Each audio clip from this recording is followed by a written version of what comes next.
My name is Tom Congdon. I'm the chair of the Indian Point Decommissioning Oversight Board.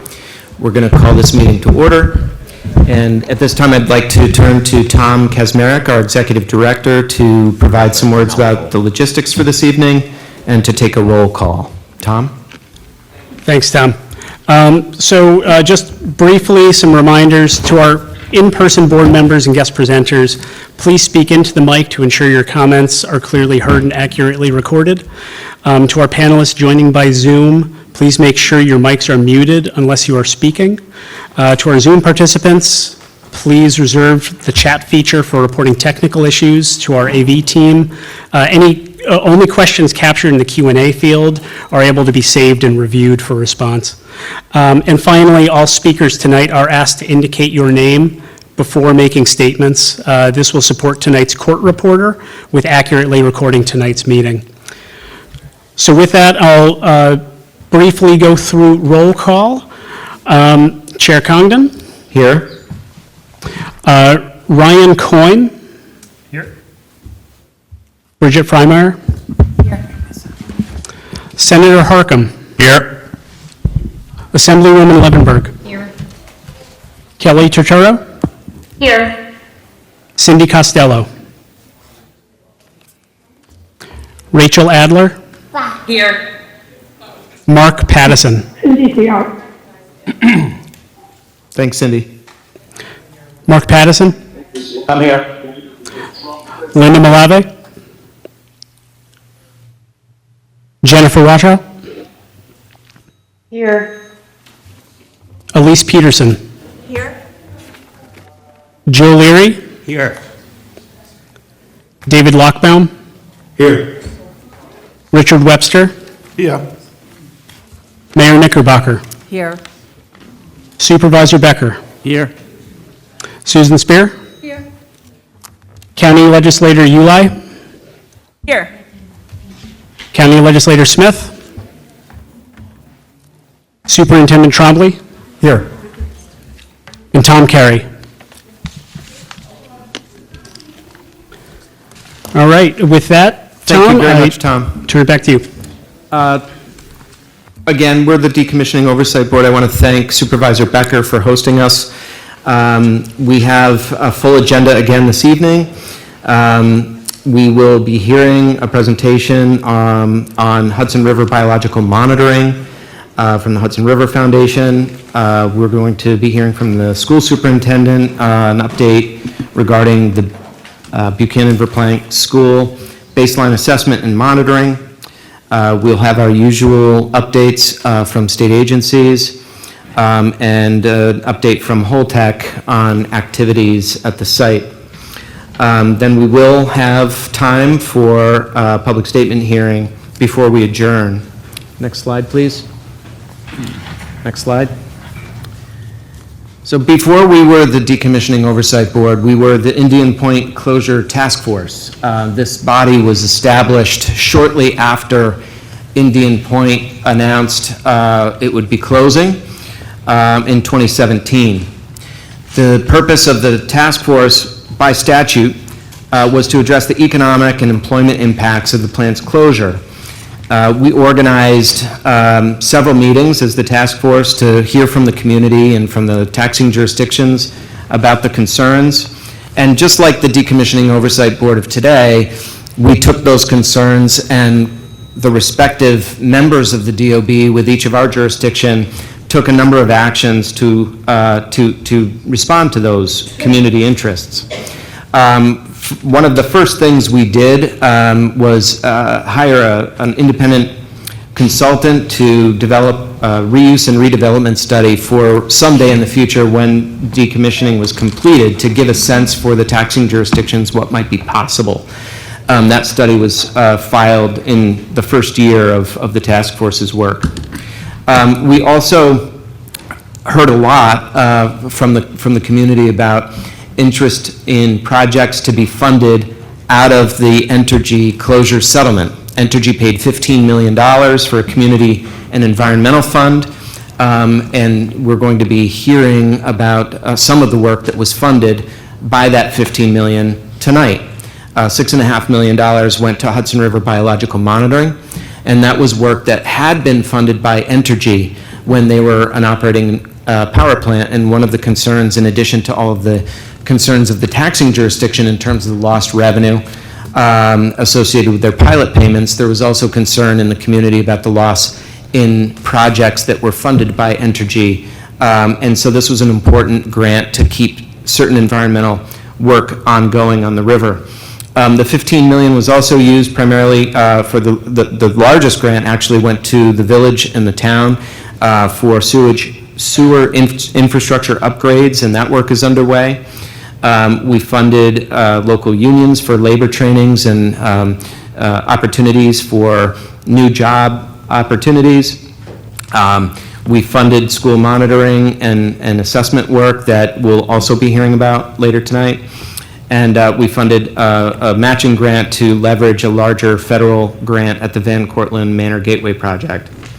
The task force also identified and coordinated state resources for the affected workforce and the taxing jurisdictions. And this is, I think, worth a little time.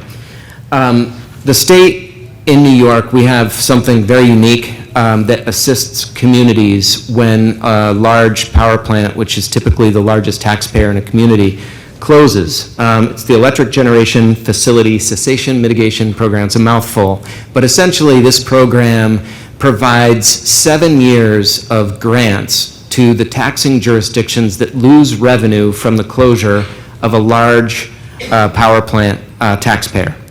And you know, many meetings early on in the creation of the task force were dedicated to understanding how this program would work when Indian Point eventually closed. There was a lot of cynicism, a lot of concern and doubt that the money would actually be there. And so the various members of the DOB that actually had some power to do something about those concerns did go back to our day jobs and focus on that effort. In the first couple of years, the legislators on our board went back and secured funding in their annual budget appropriations process. We added $15 million to the program in fiscal year 17-18, another $24 million in fiscal year 18-19. But, you know, the school district and others were rightly pointing out that, geez, you know, that's nice, but, you know, over 7 years, we're expecting, you know, to draw down more than what has been appropriated. And how can we be confident that that money will come? And how can we do long-term budget planning without the certainty that that money will be there? And so we at the Department of Public Service, which during our day job is, you know, regulating utilities and identifying programs funded by utility ratepayers for the clean energy transition, had identified an opportunity to use unspent money from those clean energy funds and dedicate it towards this purpose. We sought and secured an amendment to the New York State Energy Plan that explicitly acknowledged the need for dedicated funding for the cessation program. And with that change, we proposed to the Public Service Commission an act that made this funding available for the cessation program. And now there is a dedicated funding source. And next slide, please. We have been true to our word and proud to say that the program is working as intended. To date, the Hendrick Hudson School District has received approximately $34 million. Village of Buchanan has received $3.7 million. Town of Cortland, $1.3 million, and the County of Westchester, $4.8 million, for a total of $44 million to date out of the Cessation Mitigation Fund. There's still several years remaining the way the program works. It's declining grants over a 7-year period. Another $37 million is available to continue providing assistance to the taxing jurisdictions. All told, by the end of the 7-year program for the taxing jurisdictions locally, there will be $81.7 million paid out under that program. Next slide, please.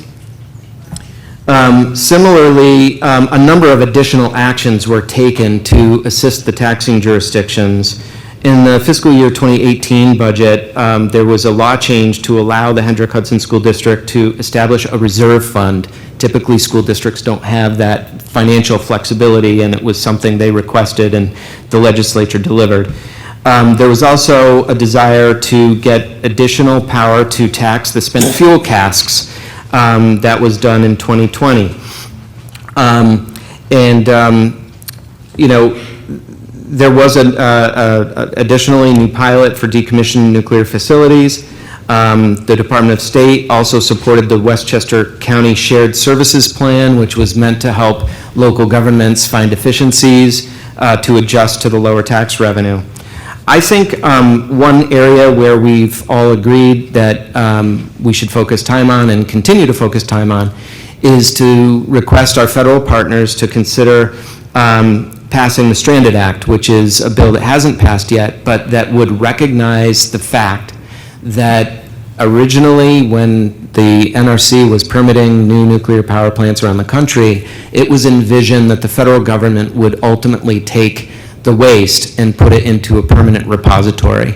Many of you have heard about Yucca Mountain. We know that the permanent waste repository has never come to fruition, and as a result, each of the sites around the country that had a nuclear power plant has become a de facto waste storage site, and we have one here in the community.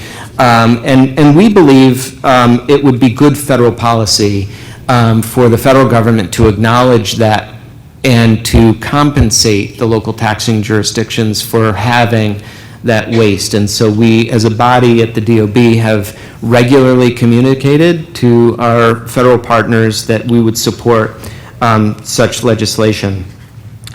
And there are a number of other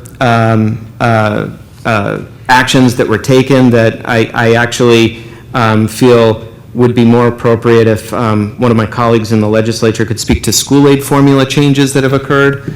And I want to make sure that's on the record as well. Thank you very much, Tom.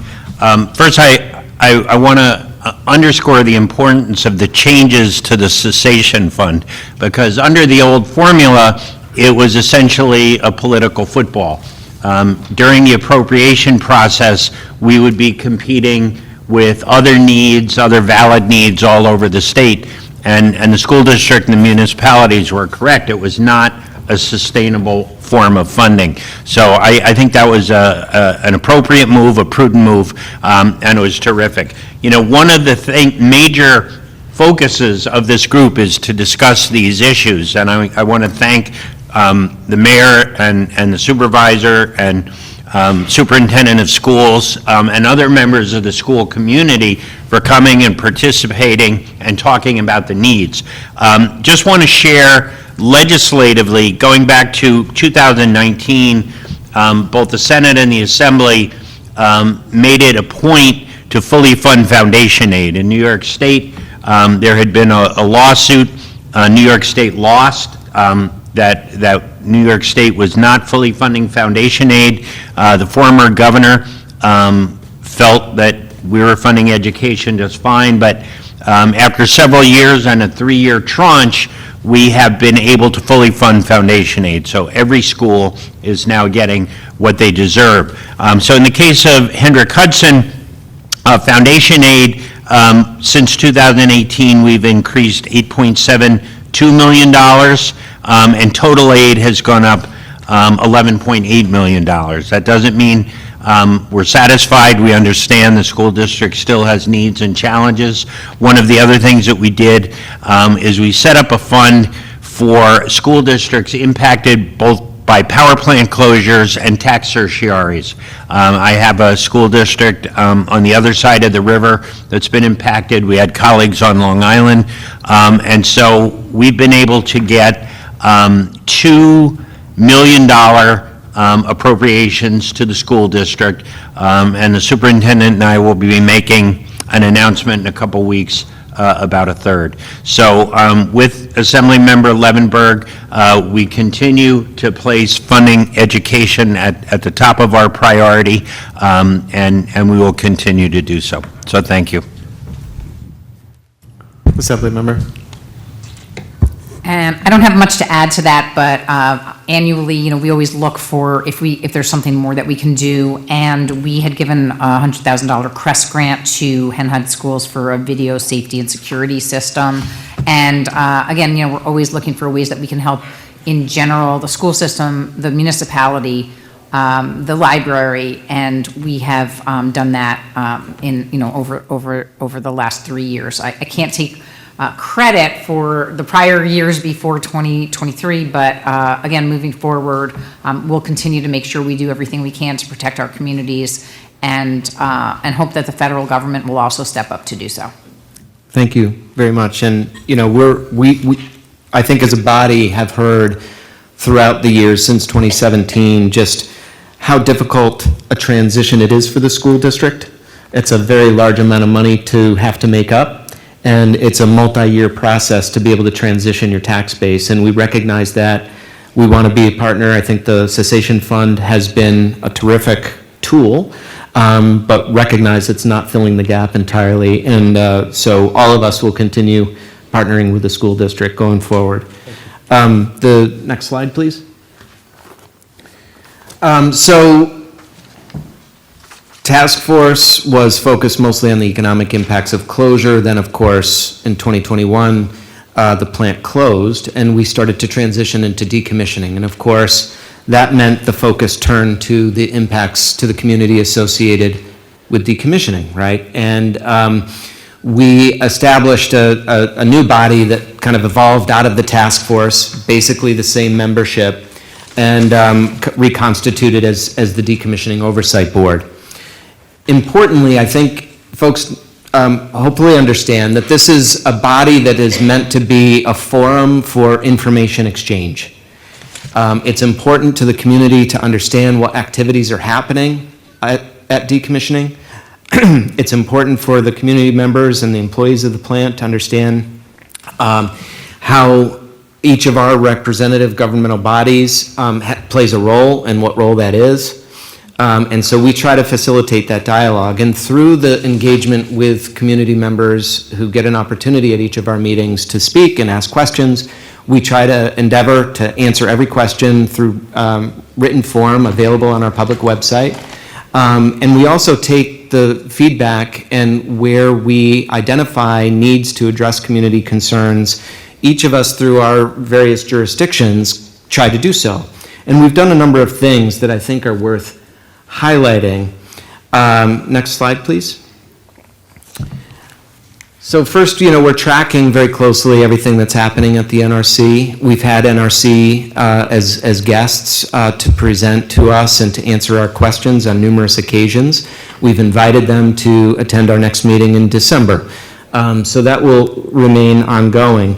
There are a number of regulatory changes that go out by the NRC, and there are opportunities for public comment, and we have organized comments into the NRC. In some cases opposing license exemptions that were proposed by Holtec. When the plant moved from operations to decommissioning, NRC pulled its resident inspector. That was a cause for concern in the community, and there was a direct ask whether the state could fill that gap. We took that back. We concluded that we could. And at our agency, the Department of Public Service, we actually hired a full-time resident inspector who's joining us here tonight, Cliff Chapin, and he'll be speaking later about some of his activities. A number of community members have, for a long time, expressed a lot of concerns about the pipeline that runs in close proximity to Indian Point. That was acknowledged in the joint proposal that was filed in the PSC proceeding approving the sale to Holtec as an issue that needed to be addressed. And through various meetings with the community, and including with presentations by guest outside speakers who are expert on pipeline safety, we established a memorandum of understanding with Holtec that protected the pipeline with an air bridge, established protocols for heavy load crossings, and I think that was a really important effort. Next, there were a lot of concerns around how dust could, migrate off the site due to the decommissioning work. There was especially concern around the eventual heavy demolition around the concrete domes and the dust that would create in other large concrete structures. We listened to those concerns. We thought about the fact that there's NRC jurisdiction that oversees decommissioning activities, but we looked into what role we can play as state and local government bodies. And through those discussions, the village pointed out they have to issue building permits to allow for demolition.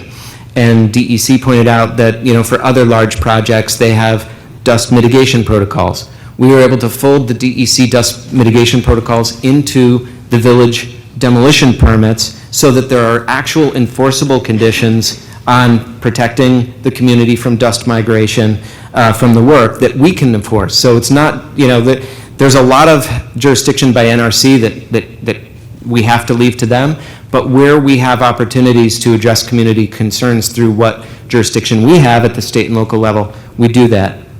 And then there was also concerns. We established a school monitoring working group to talk about how the decommissioning activities might impact the school that's located about 4,000 feet away at the BV school. And there were recommendations made about how to conduct monitoring effectively. The state DPS agreed to fund fence line monitoring, and we also used the community fund out of Entergy to provide a grant to the school to do work, and we're going to hear more about that shortly. Of course, 2023, there was a lot of discussion around the Holtec's plans to discharge wastewater, and we had a number of very good conversations and discussions around that issue, and that resulted in some of our members of the DOB that have power to change state law to take back to their conferences a proposal to prohibit those discharges, and that passed and was signed by the governor. That was then challenged in litigation. We just got a decision, for those of you who haven't found this out yet, decision just came in from the U.S. District Court for the Southern District last night, and the judge did find in Holtec's favor that the law is preempted by federal law. It's only 24 hours ago. There's still review happening of the law. We'll hear later from Holtec, what their plans are following that decision, but there's still more to discuss in the future on that topic for sure. But before the law passed, through these discussions, we talked about what could be done by the state to enhance oversight over their desired plan to discharge the water. And there was a memorandum of understanding that would require Holtec to notify the state in advance of any discharges and to allow us to independently get split samples of the water that they plan to discharge before the discharge occurred. So with that, I just want to say, big picture here, the DOB is an information exchange forum. It is not a regulatory body. And, I think that it's important for all of us in the community, the people who are workers at the plant personnel themselves, all of us in government, to be able to have civil discussions about these critical issues to the community. And it's always been my goal, and it will remain my goal, to be able to facilitate that civil discourse. I have received some feedback from friends in the audience who might mistake civil discourse with allegiance to the industry or to advocates. And I hope that what we all do in this body is treat everyone the same with dignity and respect. And that civil discourse should not be misread to mean that we are not, as regulators in our day jobs, holding regulated entities accountable, and we will continue to do that. I encourage everyone, if you have questions, to be looking at our DOB website. There's a wealth of information, including answers to questions that are posed to us during public statement hearings. And everything gets posted on that website. So With that, I want to get to the next agenda item, and I apologize to my fellow DOB members for taking too long on the introduction. But I want to welcome Jonathan Kramer, the President and CEO of the Hudson River Foundation, and James Lodge, Director of Environmental Programs, to give us a walkthrough on the work that the important work that they're doing on the fish monitoring, Hudson River monitoring. Thank you. Jonathan, are you with us? You're muted, Jonathan. I'm back. Thank you very much to everyone. I'd like to start by saying thank you for giving us the opportunity to brief you on this important program today, and especially thank you for supporting it. It's been something that we have spent quite a bit of time trying to build out, and we're happy to give you an update. I want to start, if you go to the next slide, please, just with a little bit of history. I know many of you probably know the history of where the monitoring program came from, but I think it's important just to provide a bit of context, not just about the monitoring program, but about the Hudson River Foundation, because we share our origins back to the 80s where this all started. So I think most of you know there were the long and often contentious set of disputes related to the Storm King pump storage facility and power plant impacts on the river that went from the late 60s through the 80s. And those culminated in 1981 with the really historic Hudson River Settlement Agreement, leading to the abandonment of the Storm King project, moratorium on power plant construction beyond the proposed units at that time. And then, most important for this talk today, funding of a river-wide biological monitoring program, the HRBMP, that was ostensibly going to be 10 years at a minimum cost of about $2 million a year, but it went on with funding from the utilities all the way to 2018. And that duration and the amount of information covered is, and I'll use this word a couple times tonight, is really unprecedented.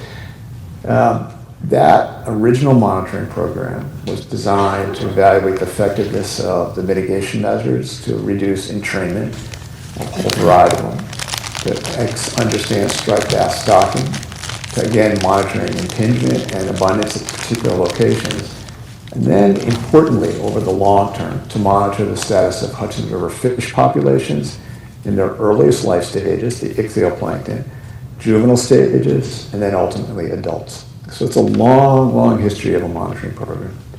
Next slide, please. At the same time, that settlement agreement provided $12 million to establish an independent institution to sponsor scientific, economic, and public policy research on matters of environmental ecological concern. Essentially, that was the founding of the Hudson River Foundation. And over these many decades, our mission has continued to be to inspire and inform action using science and engagement, all to achieve a healthy and resilient Hudson River. Since 1981, those settlement funds, which became our endowment, have supported hundreds of research projects totaling over $42 million. So again, it's that shared origin that I think is really important as we think about our role. Over the years, we've moved not just to spend those endowment funds, but have become known for managing a variety of programs, like the Hudson River Ecosystem Monitoring Program that you'll hear about in a moment. Programs include the Champlain Hudson Environmental Trust that we are the trust administrator for. Some new money that we are working with New York State DEC in a net conservation program to focus on sturgeon populations and impacts on sturgeon from various activities in the lower estuary and out near the Rockaways. We have a long history of looking at contamination and particularly PCB contamination in the estuary. We're also working in the lower Esopus, and we are the host of the New York, New Jersey Harbor and Estuary Program, which is funded by the US EPA. If there's a common thread of our role in these managed programs, it's our commitment to becoming engaged and insightful program managers, not just to move money, but to really participate and engage with those individuals and agencies to understand their needs, to provide fiduciary oversight, all in the service of distinct goals that are outlined for each of these programs in the various settlement agreements that guide them. So we have this history, and we have built a capacity to do the kind of work that Jim Lott, which is going to talk to you about now. So I'm going to turn it over to Jim to talk about the Hudson River Ecosystem Monitoring Program. Thank you, John, and you just echo John's comment about thanks to this committee for inviting us to talk with you, and of course for funding this important work. Tom mentioned at the beginning, as a bit of a reminder, that the Indian Point Community Fund provided the foundation with the $6.5 million to work with DEC and other fishery scientists to restore key portions of the HRBMP, but importantly to also develop a new and more comprehensive monitoring program.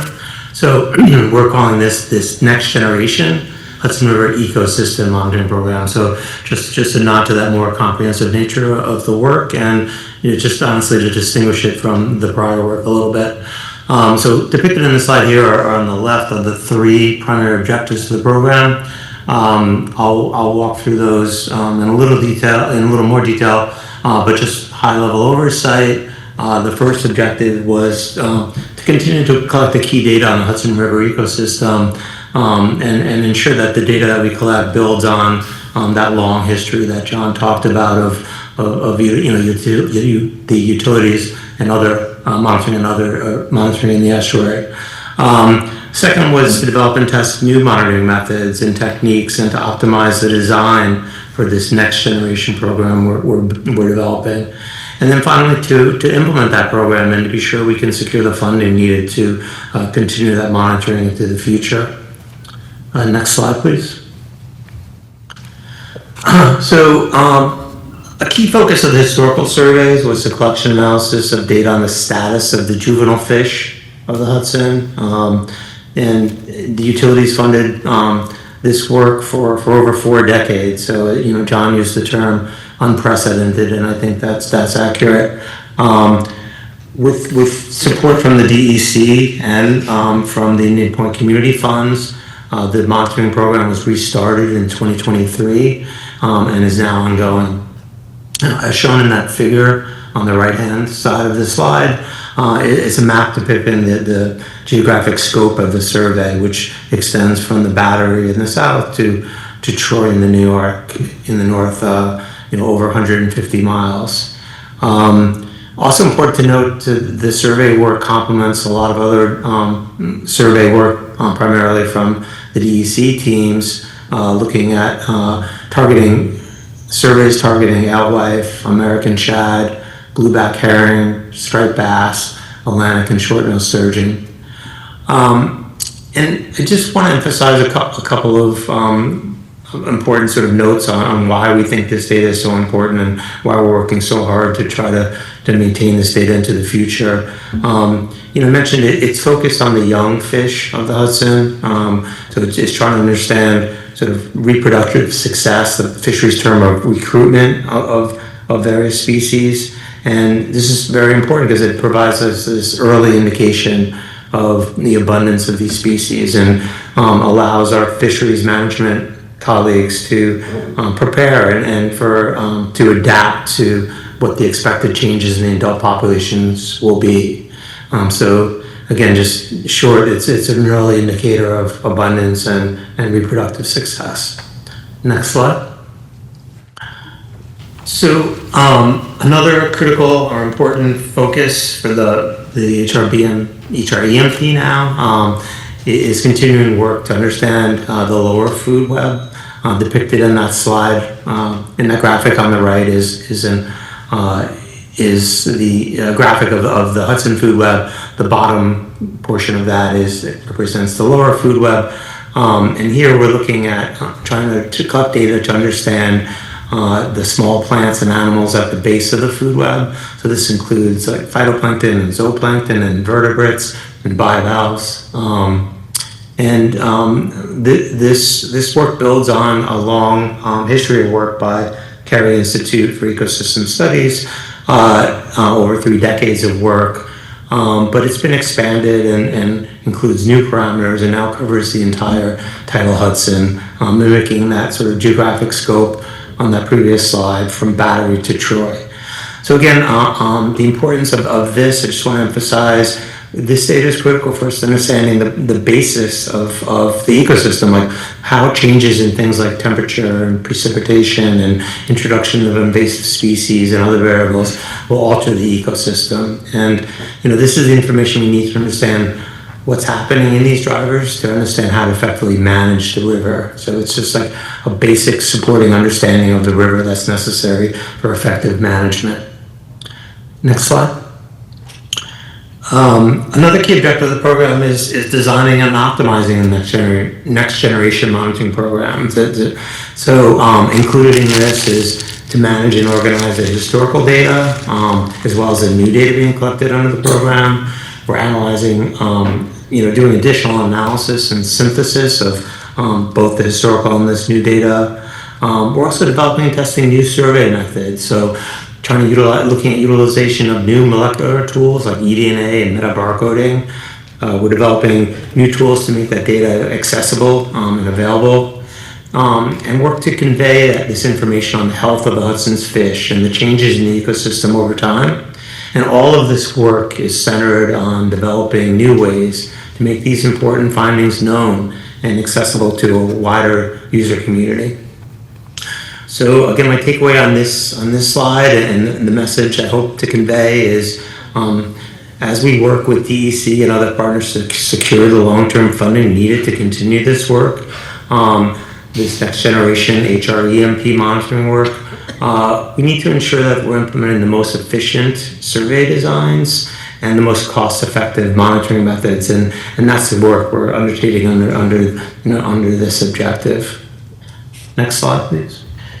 Yeah, my final slide before I turn it over back to John to sum up is on the budget, and the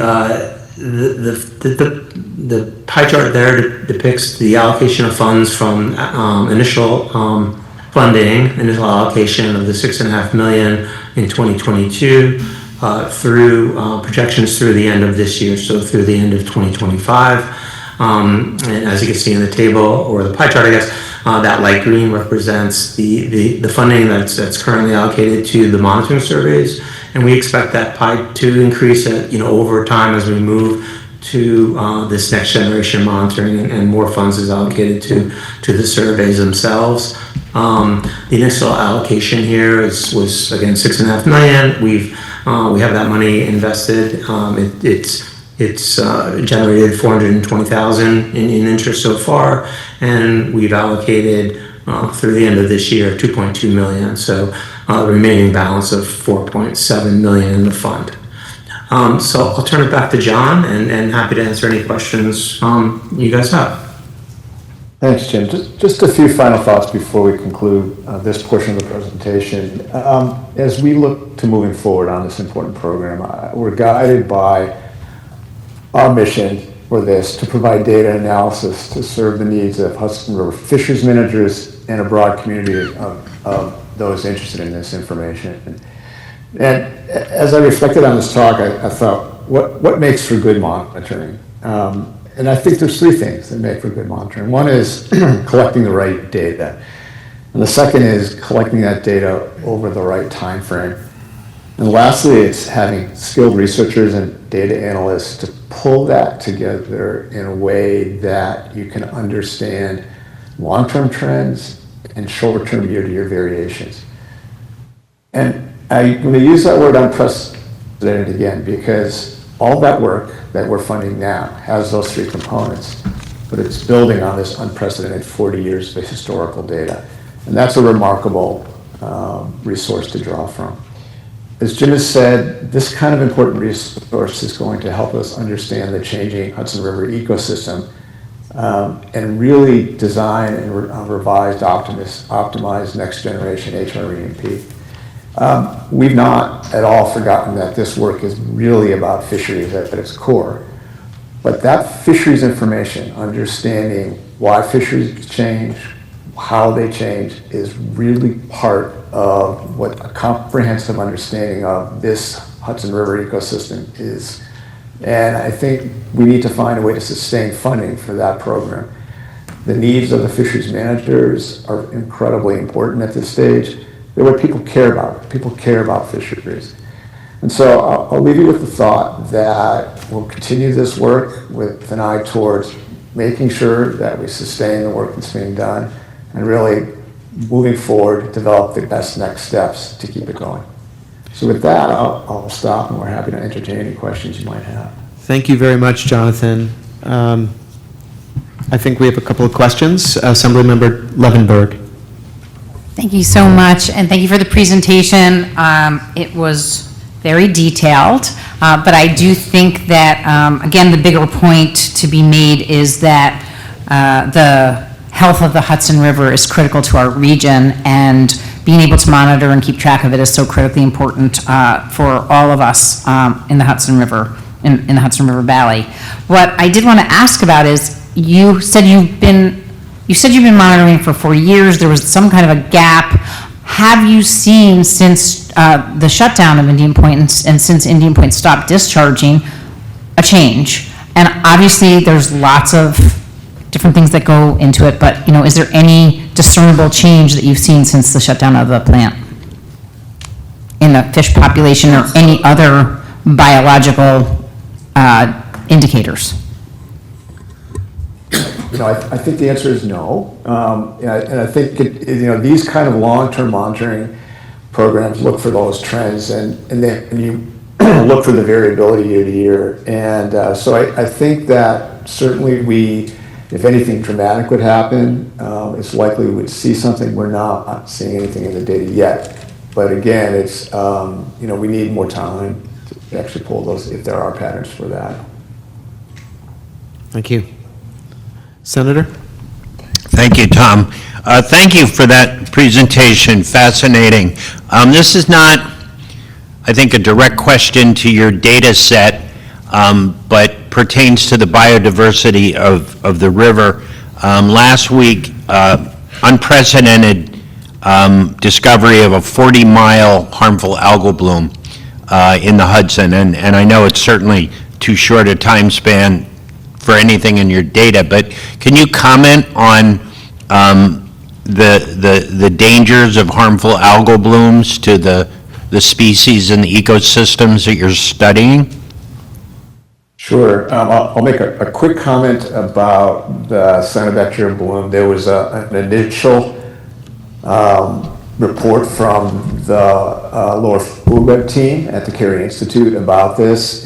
We've been at the Hudson River Foundation, and I know we've been working with Carey, as well as, and we know Riverkeeper is out there collecting information, as is the state agencies and DEC.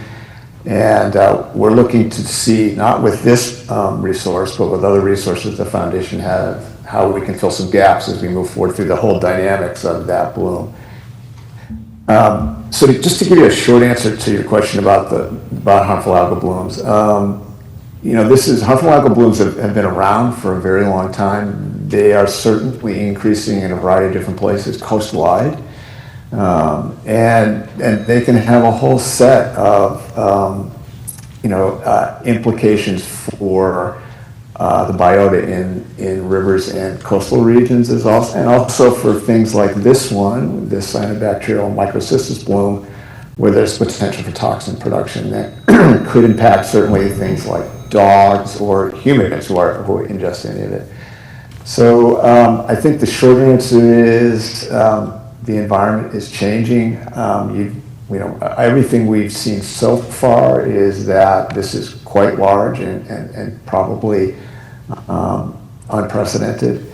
And it really speaks to being able to watch for these things. The techniques that you need to find them are available. The state agencies, municipalities, nonprofits, and folks like us are all interested in understanding what risk is and if that risk profile will change in the coming years. Thank you very much. Thank you. Dr. Kramer, really interesting presentation, and James Lodge, thank you so much for your presentation. Before I get to the next agenda item, I do want to acknowledge a couple of additional DOB members who joined virtually, Tom Carey and Linda Malavy. Thank you very much for joining. And I also want to take a minute to introduce Larissa Liebman. Richard Webster has informed us that he will be retiring at the end of the year. And so As you know, Richard has been filling the environmental community seat on the DOB on behalf of Riverkeeper. And Larissa is an attorney at Riverkeeper who will be taking over for Richard. And so thought it would make sense to give her a chance to introduce herself and welcome her to the table for the Richard's last two meetings to facilitate a transition. Larissa, do you want to say a few words about yourself? Thank you. Thanks. I'm going to get used to these microphones. Thank you for the introduction, and it was great meeting many of you outside already. So I am a staff attorney at Riverkeeper. I've been practicing nonprofit environmental law for a little over 10 years. Prior to joining Riverkeeper, I was focusing on the environmental impacts of industrial animal agriculture and doing litigation around that. And then before that, I actually was for 5 years with Waterkeeper Alliance, the umbrella organization that organizes all the different waterkeeper groups like Riverkeeper. And my main focus there was actually on fossil fuels and their environmental impacts. I really look forward to working with all of you. And also, I'm a Hudson Valley native. I grew up outside Poughkeepsie, and so it's just wonderful to be able to work on our wonderful Hudson River. Thank you very much, Larissa, and welcome.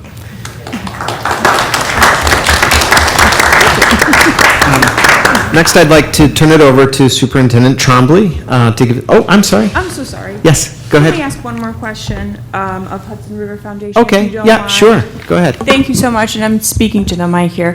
I'm wondering if you were able to do any comparisons with your data of baselines from 1959, from reports that were around back then, of any metrics that you've taken today and have been able to compare those to the 1959 numbers and what you found. In the folks that we have funded for the historical analysis, I can check if they went back to 1959. I don't believe they have. I think they started a little bit later on, but I'll be happy to check on that. I appreciate that. Thank you. Thank you. Yeah, and, given there's a few more years of funding left, I think it will be great to have them back and talk about some of get into some of the data findings as well as the general overview. So thanks again to the Hudson River Foundation. So Superintendent Mike Trombley is going to give us a brief update on the monitoring work happening at the BV Elementary School. So Superintendent? Thank you, Chairman Cogden. So thank you, everybody, for this opportunity to update. The monitoring is actually occurring at every single building within our district. So just to clarify that, well, BV is the closest to, of course, the former Indian Point Energy Center. So if we want to go to the next slide, please. I always start everything we do in our school district with our mission. While this will be an update, it will also be an opportunity to share with you some of the circumstances that go along with the process of implementing the monitoring system. And as an organization that serves children, everything we do is grounded in our mission and vision. And I can say unequivocally that the loss of financial revenue from Indian Point closure is impacting our ability to fully achieve this stated mission. And it also has come with added responsibilities that pull the district's focus away from our core work, supporting and educating students. I do want to extend my sincere thanks to Senator Harcum, Assemblywoman Levenberg, and their colleagues in the state legislature. And while I'm deeply grateful for their efforts, just as any parent would go to the end of the earth to continue to advocate for their children, I will continue to do so for our students of our community. And I appreciate your commitment to future opportunities to support as well, too. Also, I know it was advised earlier in the meeting to seek the assistance of the federal government. Just last week, I met with congressional representatives to advance that work. And I look forward to the outcomes that benefit our children of our community from those entities. And if we go to the next slide, in each of my updates, I also share a picture of the children of our district. I share this slide as a reminder that the topics we discussed by this non-regulatory oversight board still ultimately impact children. And from a 30,000-foot view, every issue connected to the convening of this board and every circumstance tied to Indian Point was caused by adults. And while I'm not trying to engage in a debate over who is impacted the most, the reality is that it will be the children who will live with the long-term consequences of the decisions overseen here, not us. And my role is to keep them at the forefront of our discussions and decisions, as well as providing updates. And to that end, I have requested of the New York State Public Service Commission, and will reiterate here publicly, that the commission hold the December 2025 DOB meeting at the Buchanan Verplank Elementary School. And I know, Tom, you have responded to that, and I appreciate that as you look into it. We have the space, we have the infrastructure, and I believe hosting the meeting there will serve as a powerful reminder of who is most affected by the decisions we make. Next slide is a brief overview of the objectives here, so we can continue on to the next slide after that. So last spring, the district completed an environmental survey, working in good faith to meet the expectations and requirements of the grant that was provided to us. When those results of the initial survey came back, we sought technical assistance, because as an educator, I do not know how to read an environmental survey, to ensure that we understood and interpreted them correctly. After that review, we were advised that the initial survey was not sufficient and that an additional survey would be necessary.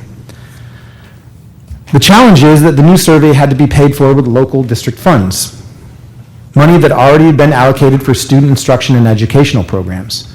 So as you can see, in June, we were forced to redirect over $12,000 away from our classrooms and award a contract for this additional testing. That second survey awarded to Co-Physics has been completed, and we are now awaiting results. Next slide, please. Again, it's important to recognize that the funds used to complete this additional environmental survey came from our local resources originally intended for student instruction and educational programs. And while I understand the need for a thorough review, this does highlight the trade-offs and challenges the districts face when responding to evolving circumstances regarding this event. And I do want to say that early indications of that assessment are showing that there's nothing out of the ordinary found in the assessments. And then once those results are fully shared with us and communicated and described to me in an understandable and digestible manner, I will share with my district stakeholders. Next slide, please. I know that Chairman Cogden detailed efforts by the Public Service Commission to secure funding previously, and the district is specifically appreciative of the funding provided to implement gamma detection and monitoring program at all 5 of its district buildings, as that does allow us to take meaningful steps to ensure student safety and maintain compliance. At the same time, we recognize that the funding for this is part of a broader bureaucratic process, and the district remains ultimately responsible for ongoing monitoring once those resources are exhausted. The district has worked diligently to procure solutions, install equipment, and train staff so that monitoring can be conducted effectively and reliably. And as of today, we do have the equipment installed in all of our buildings, and we are waiting to power up the equipment to begin that monitoring process. Now, there's one thing that's missing here.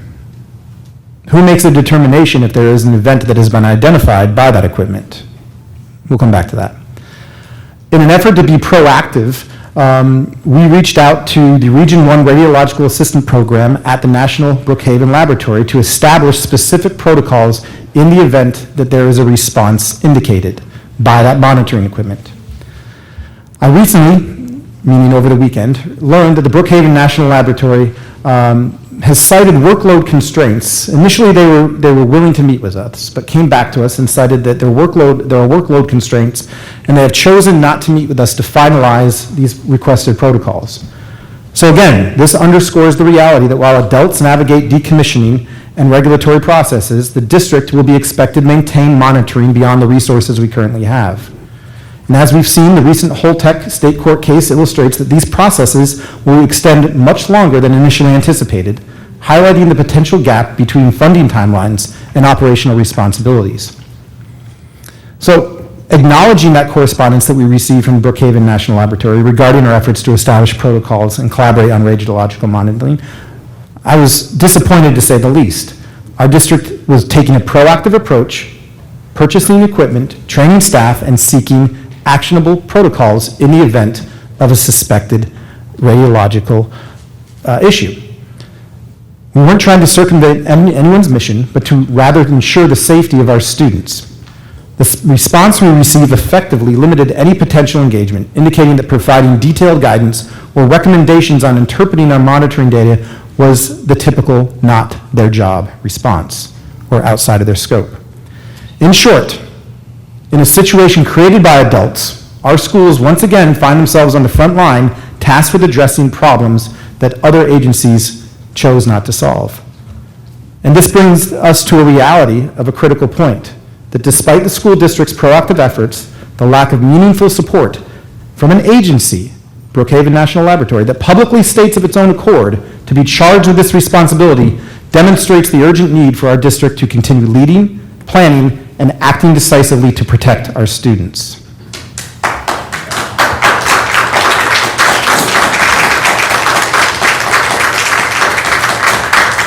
If we go to the next slide. Thank you. Actually, back up one, I'm sorry. There appears to be one missing, but we'll make it work. So we can go to the closing slide. So I didn't have time to update this slide prior to tonight's meeting, which lists legal authorities relating to educating students. But if I had, I would have added another bullet highlighting that the Brookhaven National Laboratory touts on its own website that it was first formed and equipped to conduct radiological searches, provide science-based monitoring, and deliver tailored assessment activities. Compare that to the powers granted to educators, superintendents, and Board of Education. Our role as a district, as educators, and the role of the Board of Education is to educate and support students. This raises a fundamental question. Is monitoring environmental hazards truly what our community expects us to do, or is it a responsibility that should rest with agencies designed and resourced for that work? Every moment spent on tasks outside of our educational mission comes at the cost of instruction and support for our students, the work that we are trained and legally responsible to do. Importantly, there is an entity, being the Brookhaven National Laboratory's Radiological Assistance Program, whose stated mission is to advise local decision makers and provide first response support during radiological or nuclear events. That mission makes them the entity designed and resourced to handle these situations.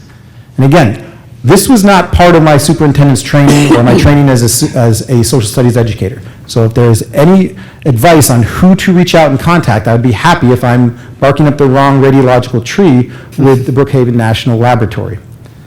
Unfortunately, the response from Brookhaven National Laboratory has been disappointing.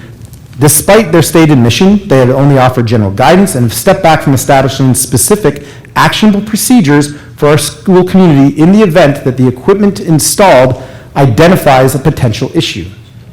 This underscores a broader challenge.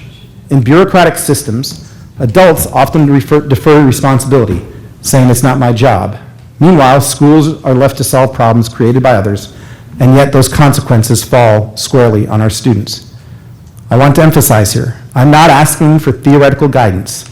As the superintendent of schools, who is the only one who is monitoring this equipment, I need actionable protocols so that in the event if a potential event is detected, our district can act decisively without compromising student safety or learning. The equipment we have installed and that will soon be fully operational can detect if a radiological event takes place.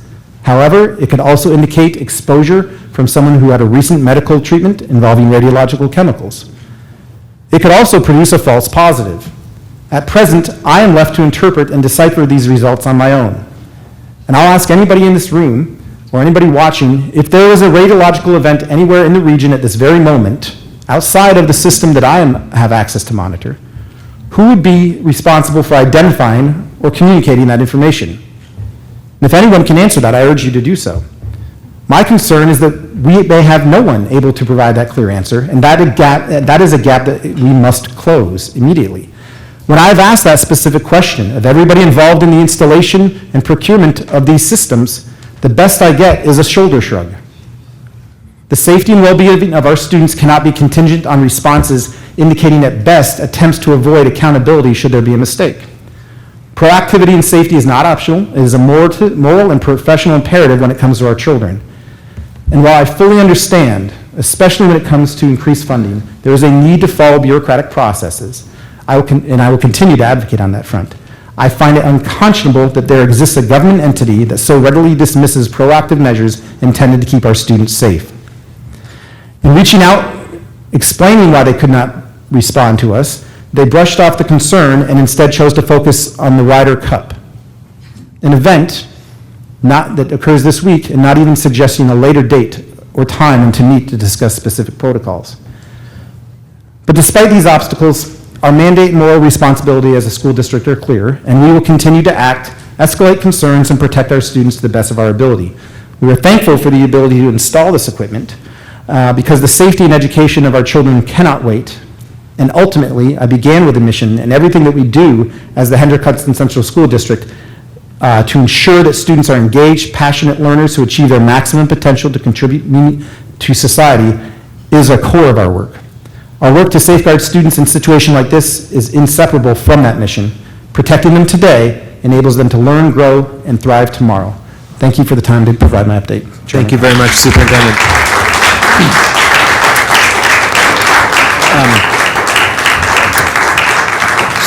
Susan, did you want to respond, or did you have anything to say? Yep. Sure. Thank you, Mr. Chairman. Susan Spear from Westchester County Department of Emergency Services. So we have a special operations team in the department, which including a chief of special operations who specifically responds to radiological incidents in the county and is responsible for monitoring and responding. So I would be happy to talk to you afterwards about setting up a meeting with him, and he is absolutely a statewide expert in radiological monitoring and response. Thank you very much. I appreciate it. Thank you. Senator, did you have a question? Yeah, I did. Thank you for the presentation, and I hear your frustration, both on Brookhaven and the position you're in. You know, this came about, started with your predecessor because the families, the parents of the students were concerned about this. Now, the issue of who makes the call and who interprets it, you know, that's certainly a valid point. So the question I have is, you talked about funding versus operational responsibility. Have you sort of planned out, or not planned out, but determined what the cost delta will be moving forward once the funding evaporates and your responsibilities will continue? Great question. Yes. So in school district budgets, as you're aware of, we have to plan. We cannot be responsive as many private entities are. We have to plan for, if we want to implement something next year, we already have to start looking at that. So one of the main concerns that when we received the grant funding, and then there was a delay in the heavy demolition associated with decommissioning, we wanted to purchase the equipment at a price point that was not increasing because technology costs increase over time. So we wanted to procure that as soon as possible, but then we would be monitoring right away, which is a yearly fee. So that yearly fee is what we were anticipating in our budget to have to continue. I'd have to go back to the specifics because the vendor partners that we worked with had agreed to give us 7 years of continuous monitoring. And then at that time, we would be responsible for what the monitoring would look like there. So I can't anticipate the 7 years of the monitoring, but I can look at what we currently would be paying right now. All right, yeah, if we can discuss that offline. Sure. You know, then Assemblymember Levenberg and I can go chasing money for you. Thank you. Thank you. Very much appreciate that. Thank you. Yes, Richard? So a couple of things. For my sins, I once did some of this monitoring stuff. I would strongly suggest that there are some monitors around the site perimeter. And so you might want to try to look at the correlation between the wind direction, the site perimeter monitors, and your monitors on your buildings. That way you can distinguish between somebody who's had a medical procedure walking past and material coming from the site towards your buildings. But the second thing is... Richard, try to speak into the mic. Oh, sorry. The second thing is, I just wanted you to, do you have a rundown of what you actually monitored for and what the results were? I'm sorry? Do you have a rundown of what you monitored for so far? In which particular... In the survey, in the Langdon survey and the co-physics survey? Sure. We have those reports that we reviewed with the DEC. We publicly released those reports the first survey by Langdon, we publicly released those. I can share them again. And then we based our most recent survey off technical advice from the DEC on what we should be looking for. And as I said, that report has not come back yet. With respect to, very much appreciate your advice on the monitoring. suggestion, the equipment that we do have installed does delineate between a medical exposure, potential medical exposure, and a radiological exposure, and other types of exposures that is that sensitive. But the question is, what do I do after that? No, I mean, I hear, I'm not saying you don't need a protocol, I'm saying you might want to add in the data from the boundary monitors, because that'll help you get a protocol that works. And to that point, the one partner who has been the most forthcoming in touching base, Holtec did meet with us to discuss making sure our equipment was aligned with theirs and any responses is coordinated. Right, that's good. So, just to be clear then, the Langham survey, are they, I mean, what are you sampling? You're sampling soil in the school, are you sampling air? So they sampled a variety of platforms. They sampled soil, they sampled surface of the roof of Buchanan-Verplanck, and also surfaces on the interior of Buchanan-Verplanck. Right. And then are they looking for radiological contamination or just general contamination? General contamination of any sort that came back. Okay. And just... Radiological was a component I of mean, were there any concerns? There were no concerns in that initial survey, but again, based on technical advice from partners such as the DEC, we were urged to enlist in a further, more detailed survey. Well, it was a pretty... For 12,000, you got a much more detailed survey. That's you guys are genius negotiators. Well, I'm glad that I'm glad that we think $12,000 is not a lot of money for a school district to find. Well, I mean, I don't know. Your budget seems to be something pretty, in the tens of millions, right? Our budget is $100 million, but there's a number of employees who must be paid for, and we are in the business of educating students. We're not a for-profit I'm not company. minimizing the cost. I'm saying that if you got a lot of work done for 12,000 these days, that's actually quite. The reason why we were able to do that is because the act was on New York State bid, which does limit who we can use for that survey, but it does help to keep prices within an affordable way for entities such as public schools. Okay. Good. Thank you, Superintendent. Assemblymember Levenberg? Yeah, I mean, I'm glad that you were working with Holtec because it seems like they would be the entity that has the most experience with radiological exposure. Obviously, that would have been Entergy when they were operating the nuclear power plant, and the potential of radiological exposure was certainly much greater when the plant was operational.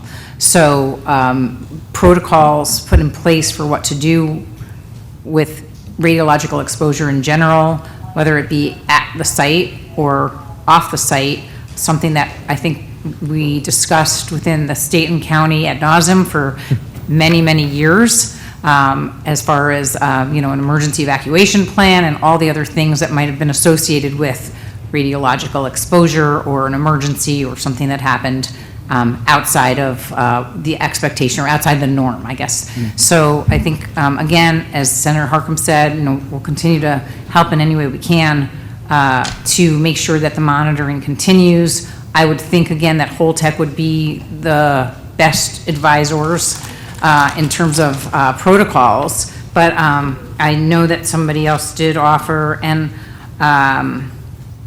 also, again, as Susan Spear mentioned, the county would also be super helpful. And then there's another organization, the National Center for Disaster Preparedness at Columbia University, that maybe is, I don't know, potential replacement for Brookhaven, that would perhaps be able to offer some help in that regard as well. Thank you. So I appreciate that this is reflecting what Chairman Cogman said of this board as a opportunity to discuss and solve problems, as we've been asking these questions for a number of, I think, years now, and I appreciate the detailed opportunities to now go in different directions to identify who might be able to support us. It's really great. Thank you, Superintendent. And we'll do some follow-up after the meeting. Okay, I want to move on to the next item on the agenda, which is updates from state agencies. We'll start with Cliff Chapin, our resident inspector at the site from the Department of Public Service. Cliff?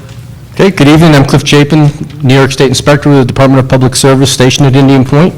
This first slide is a reminder that the Department of Public Service maintains an Indian Point tip line and website for raising concerns The website provides common questions and answers associated with raising a concern and offers different options, including an online form that can be filled out, a phone number that can be called, and/or an email address that can be utilized.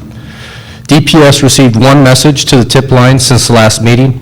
A DPS investigator reviewed its contents and spoke with the person leaving the message. Based on this review, the investigator determined that the message did not warrant further investigation. Next slide. Holtec continues to maintain 4 of the Reuter-Stokes radiation monitors in service. These monitors are the 4 closest monitors to the Buchanan Verplanck Elementary School. The monitors continue to show stable background radiation levels as expected. Next slide. Since the last DOB meeting, DPS has reviewed the filings that Holtec has submitted to the NRC, as well as NRC inspection reports associated with Indian Point and Holtec. These documents included the 2024 Annual Radioactive Effluent Release Report. The report confirmed that there were no batch radioactive liquid releases during 2024, and annual dose assessments were less than 1% of annual limits. The first quarter NRC inspection results documented 1 level 4 non-cited violation associated with Holtec's failure to reasonably prevent fires and was specific to their control of hot work activities. I reviewed the causal product that Holtec developed and provided feedback primarily focused on increasing the emphasis on corrective actions associated with weakness in supervisory oversight. Holtec incorporated some of my comments into the final causal product and has implemented corrective actions and is continuing to monitor current program results. There were no violations with the second quarter NRC inspection.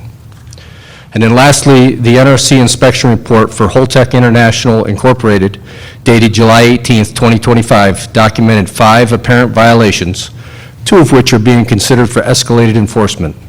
All of the apparent violations are associated with their design change processes, including process control, documentation, and associated corrective actions. Ryan Coyne and I attended a public pre-decisional enforcement conference held by the NRC on September 3rd. NRC decisions associated with these apparent violations remain pending. Next slide. Holtec has continued to hold monthly project update meetings in accordance with the joint proposal.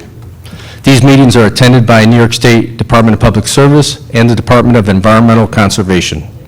As part of the walkdowns that I perform on site, I have recently been observing demolition activities, which have included the Unit 2 and Unit 3 transformers and associated equipment, a Unit 3 security building, and a power conversion equipment building. Additionally, I completed an extensive walkdown of Unit 1 and Unit 2 containment buildings with the site vice president and DPS leadership.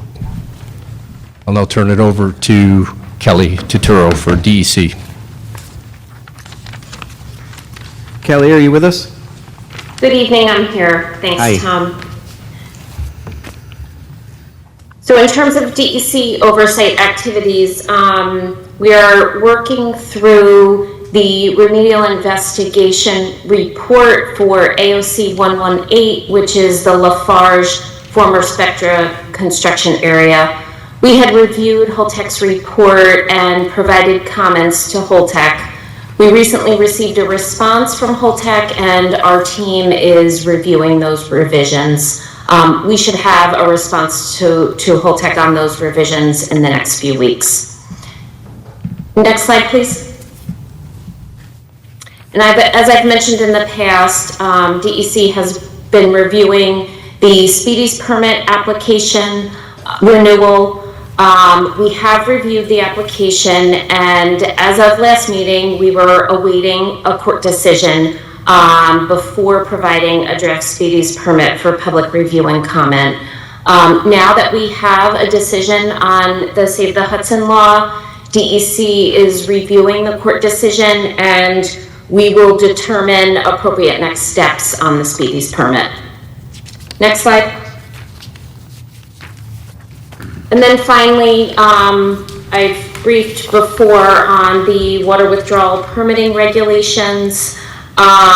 We have been reviewing the public comments, and we will advise on our next steps on the regulations within the next few weeks. And that's the end of my report, Tom. Thank you very much, Kelly. I'd like to open up for questions. DOB members? Seeing none, I think we can, Senator? Oh, it's okay. Okay, Assemblymember Levenberg. You're having your pretzel dinner. There we go, thank you, I'm sorry, I'm eating my dinner at the same time. Pretzels for dinner, I'm back in college again. Thank you, can we just go back to the violations, or alleged violations that are being adjudicated now with the NRC? It was about, you said it was about design revisions.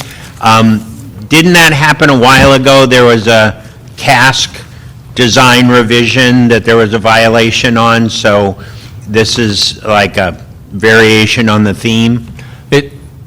It's true, there was a violation previously associated with design changes.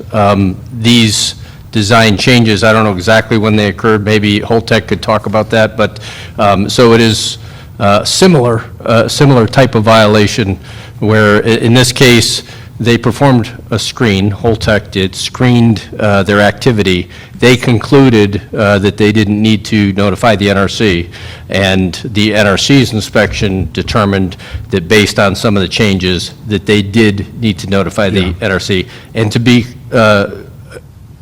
clear, they are apparent violations currently, they're not actual violations until they make the decision. But can I say that Dave Lockbaum and I wrote a letter to the NRC a while back pointing out these repeated design change violations before this report. And we've been asking the NRC to treat this as a repeating violation rather than as, one-off violations. Because it's clearly a pattern of conduct that Holtec is consistently overly optimistic about how much they can change the design without any NRC approval. And the one that you're thinking about, the casks, I think, is where they had shipped a bunch of casks with the changed design around the country. And I don't think they had to change them in the end. They got the change approved. But nonetheless, if the design had been faulty in a way that was problematic, they would have already deployed it. So it's a real problem, and it's a real problem that Holtec is repeatedly having. I think this is an important discussion, and I'd like to keep it going after hearing from Holtec so that we can address it with Holtec directly as well, unless there are other questions.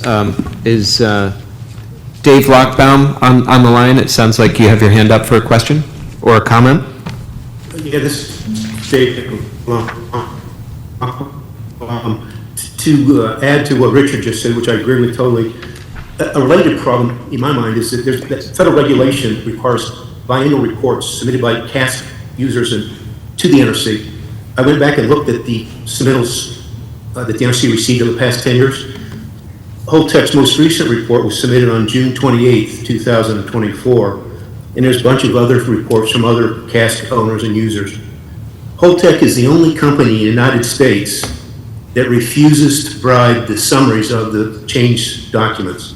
Every other company on the United States provides those summaries. I don't know what the company is hiding. They would build trust if they do the industry standard and provide that information instead of withholding it. Thank you, Dave. Questions? Yes, County Legislator Uli. Thank you so much. This question is for Kelly.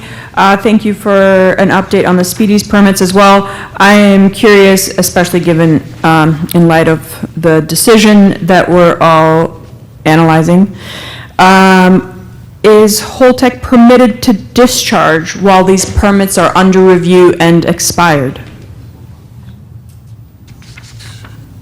The speedies permit, while the speedies permit expired, it was what we call extended under the state administrative procedure law. So they do have a permit that they can operate under until DEC makes a decision on the speedies permit renewal. So I think, Kelly, So the answer is yes? Is the answer yes?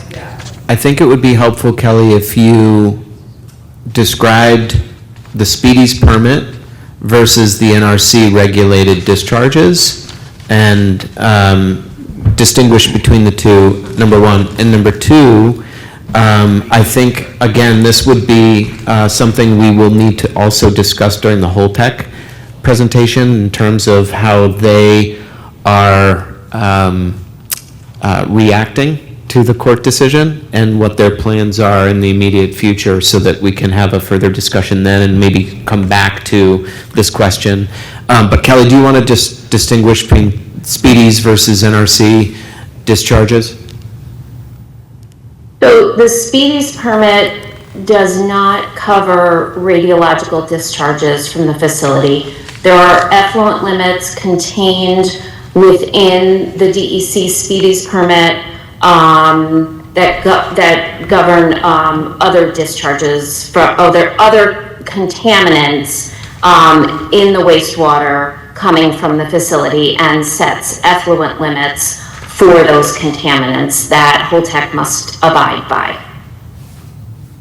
Is that what your question was, Tom? Yes, thank you. Thank you. Okay. And more to come on this discussion. Any other questions for the agencies? Okay. Without further ado, I'd like to ask Holtec to join us at the table.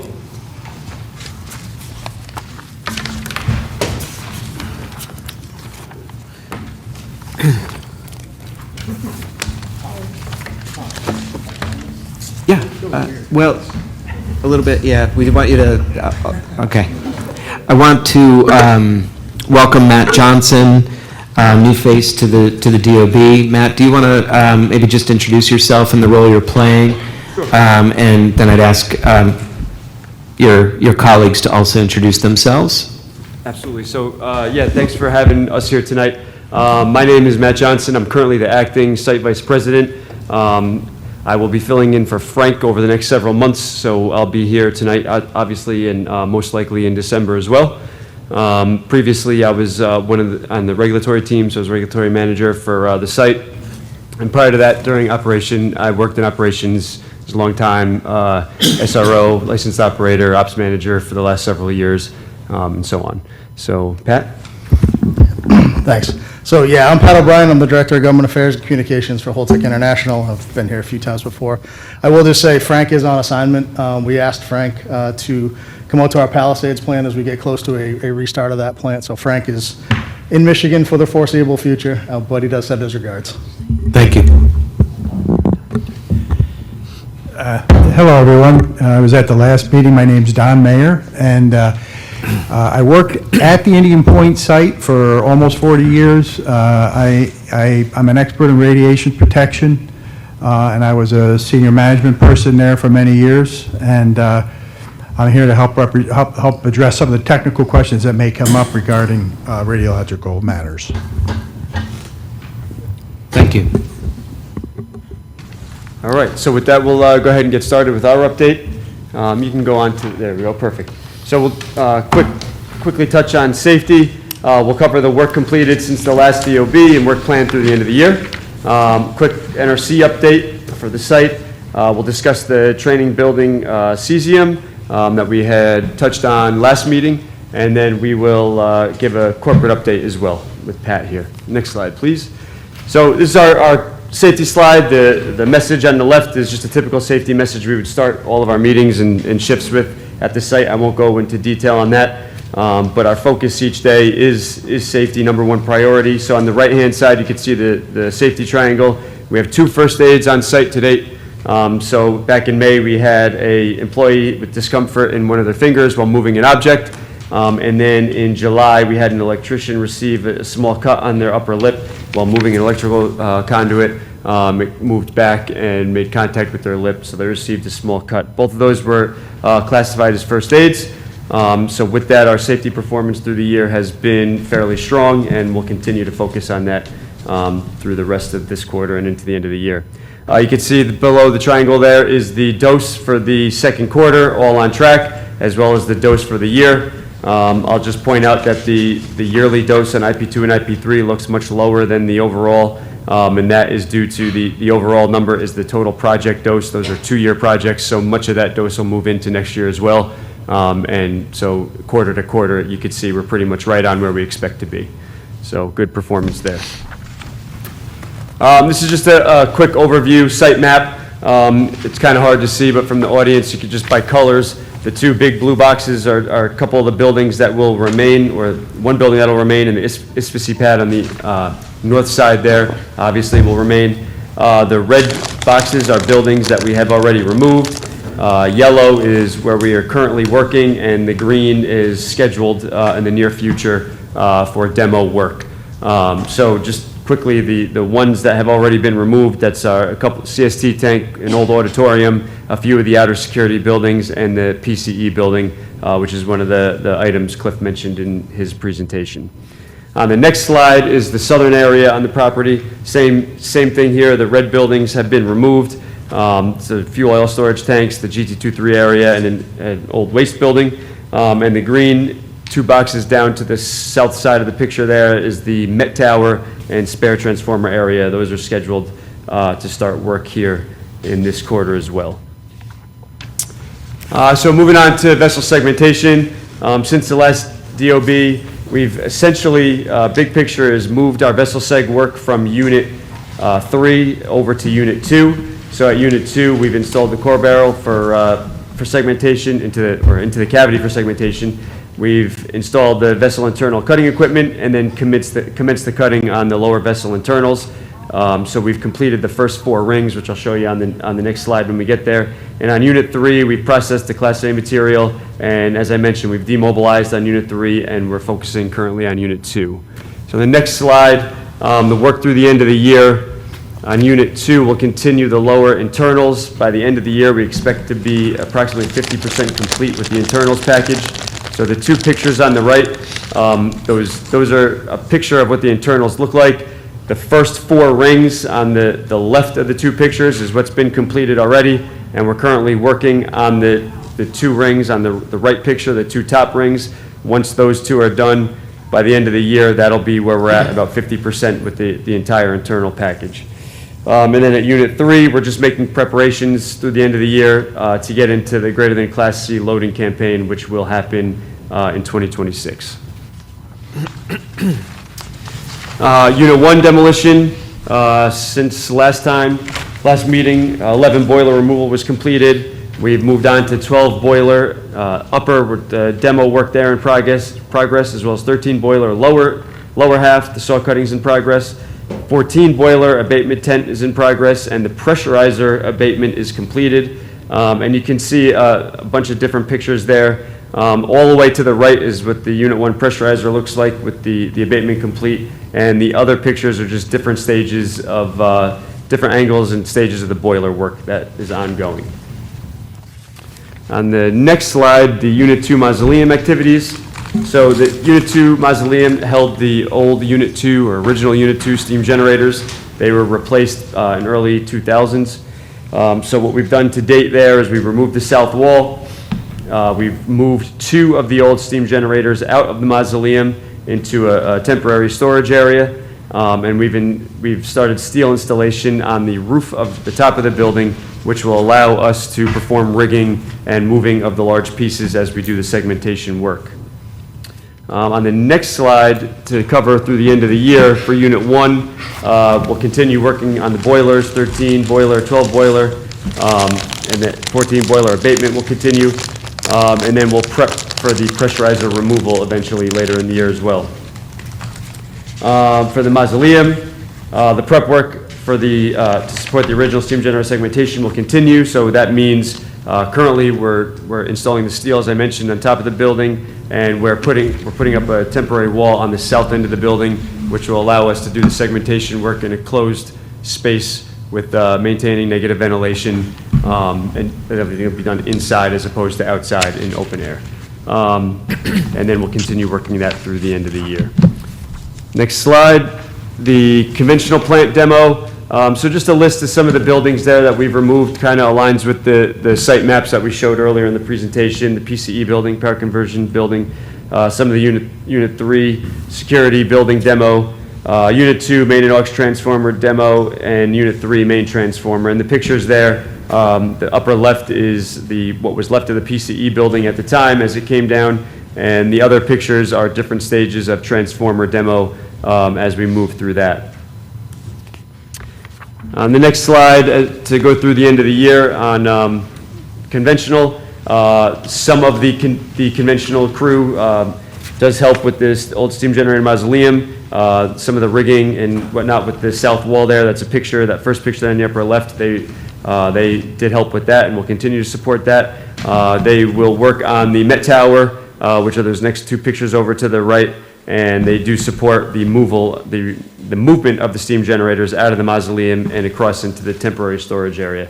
And they will continue to support those activities through the end of the year as well. On the next slide, a quick update on NRC inspections. So, second quarter report, as of July 31st, no violations listed. Cliff did mention in the first quarter, we had one violation that was for 5048 Foxtrot fire protection. That essentially we were using a burn blanket versus a burn pad, so we learned a lesson there on the right equipment to be using when we were performing that work. So we fixed that procedurally, and as Cliff mentioned, we did a lot of work with supervisor interaction, supervisor oversight in the field, changed some of our training requirements and so on. So a good lesson learned there, and we'll continue to take those lessons as they come and try to stay ahead of that. For inspections that have been ongoing, you can see listed there, May, July, September, the NRC has been on site. A lot of focus on corrective action, a lot of plant walkdowns, 5059 screenings. The REMP focus was in July. And then in September, they were on site for a week doing general tours and walkdowns, again, focusing on corrective actions. Next slide. So the next slide has to do with the let's try that again, the training building cesium update, and I'm going to turn that over to Don to run through that, and he can cover questions as well. Okay. Yeah, I was here last, I think it was in May, when we talked about this, and fundamentally what we have here is the Holtec is interested in releasing a portion of the property, and I think Pat is going to be discussing that later for possible commercial use for a data center. We've talked about that in the past. In order for us to be able to release a portion of the property, there's a very specific set of NRC regulations that we have to follow, because we're in the middle of, we're in the early stages of decommissioning, and so we're following those rules, and the NRC knows what we're doing. And during the course of our initial investigation of this property, we identified 3 areas that had cesium that is above the normal radiation background in the environment.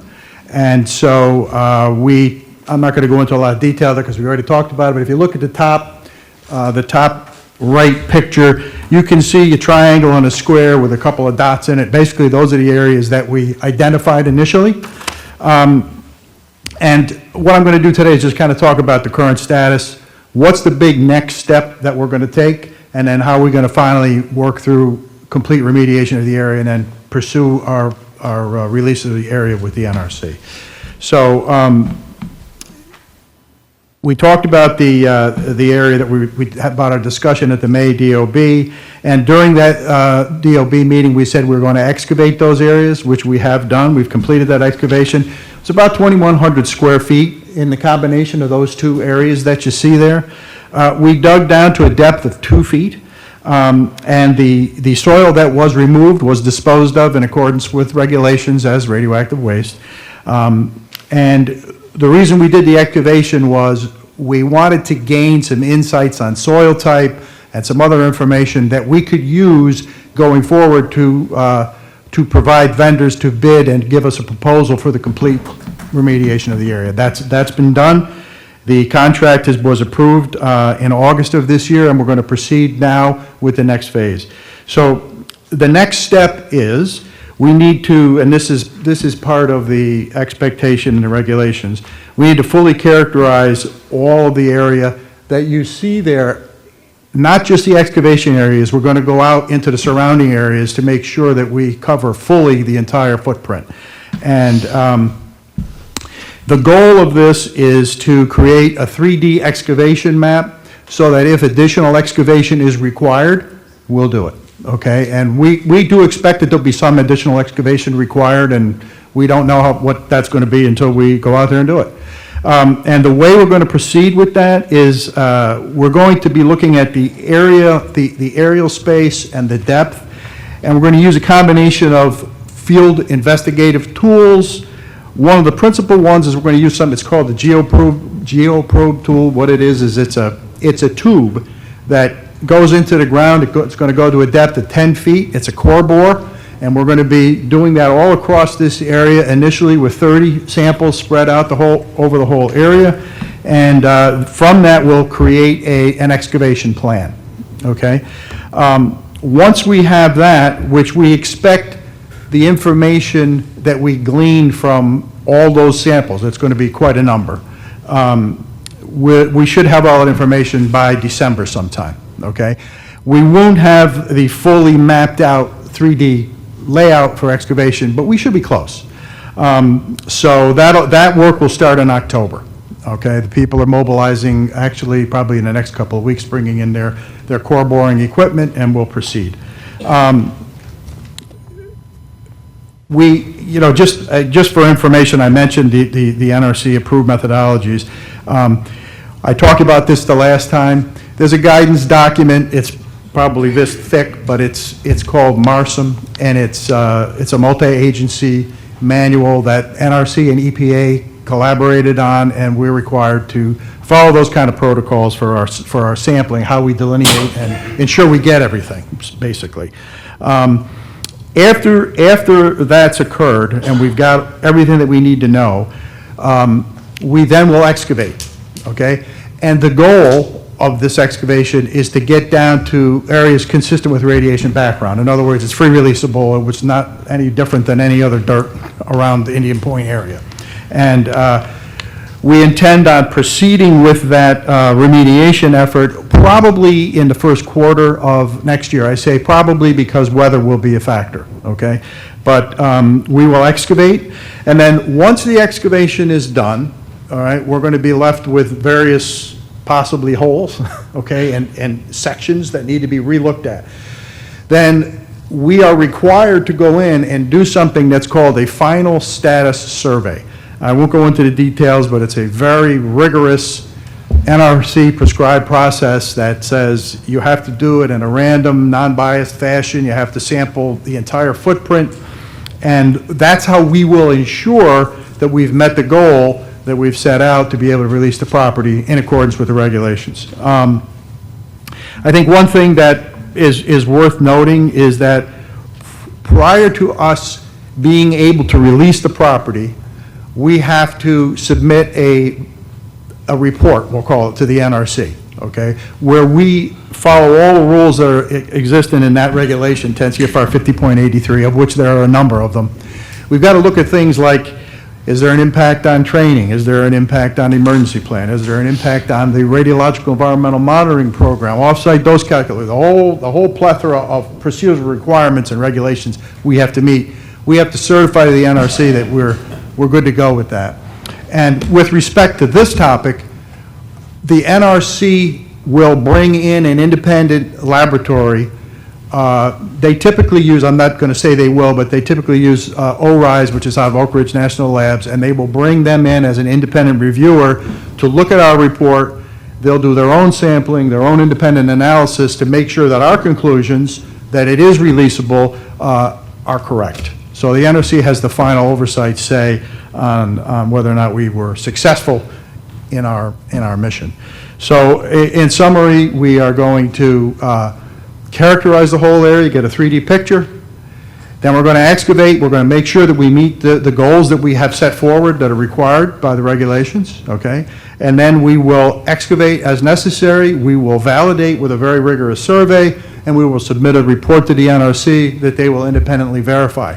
It's a lot of stuff, but the big physical work part of it should be done, by the middle of next year in terms of getting all the ducks lined up. I said the first quarter, but we're going to have, the NRC then has to come in, okay, and they've got to do their own thing, and they're going to work to their schedule, not ours. So I don't expect them to come running right in when we say we're done, but they'll come in and they'll do their thing. And then we'll submit the report. That's all I've got. All right, thanks, Don. And then we'll, next slide, please, we'll turn it over to Pat. Yep. Ryan for some corporate level updates. Thank you. So piggybacking on what Don just talked about, I know Frank had brought at a prior DOB meeting, we do have a business venture called High Cloud, where we are looking to do data centers at, potentially do data centers at some of our decommissioning properties. That is one thing we are looking at here. We still do not have response back on whether there's the available power from the grid to support that, but that is something we are still actively looking at and would be working with the village to look at whether the zoning is appropriate for that. Secondly, I want to make something pretty clear. I know everyone read the Politico article, and if I could have written the headline, I would have written it in a different way. Basically, what we were trying to do was answer the question we've been asked the most in the last 2 years since we went to restart Palisades. And the question we always get asked is it possible to potentially rebuild Indian Point? Our goal is to answer the question once and for all publicly and just say yes, but the key thing that I said, and if you read my quotes multiple times, is if the political will exists. So I'm here to say at this time, we are not actively looking to do that, but we just wanted to let people know that if that was the will and the need was there, we'd listen.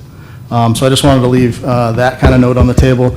And then finally, the decision last night, obviously, kind of probably came as a shock to some of us. I wasn't expecting that to come yesterday. So what I will say is, there is parts of this with an upcoming conference related to the decision.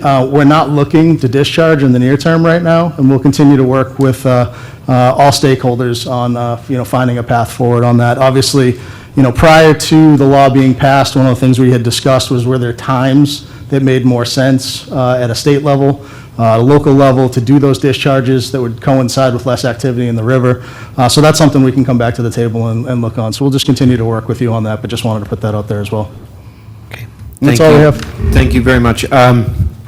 Couple of questions to begin, and I know my colleagues are going to have a lot of questions as well.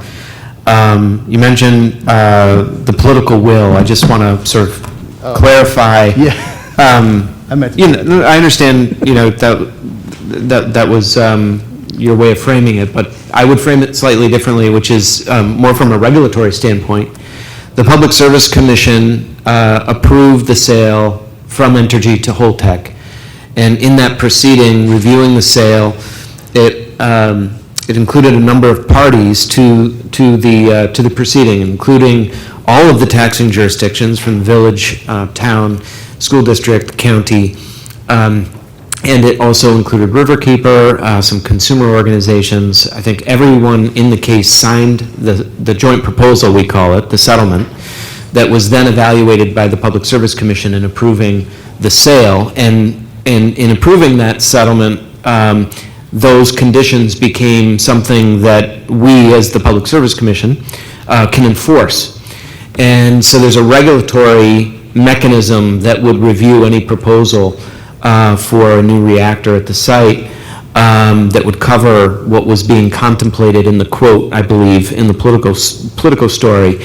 And that requires the consensus support of all of the taxing jurisdictions and the state entities that signed the settlement.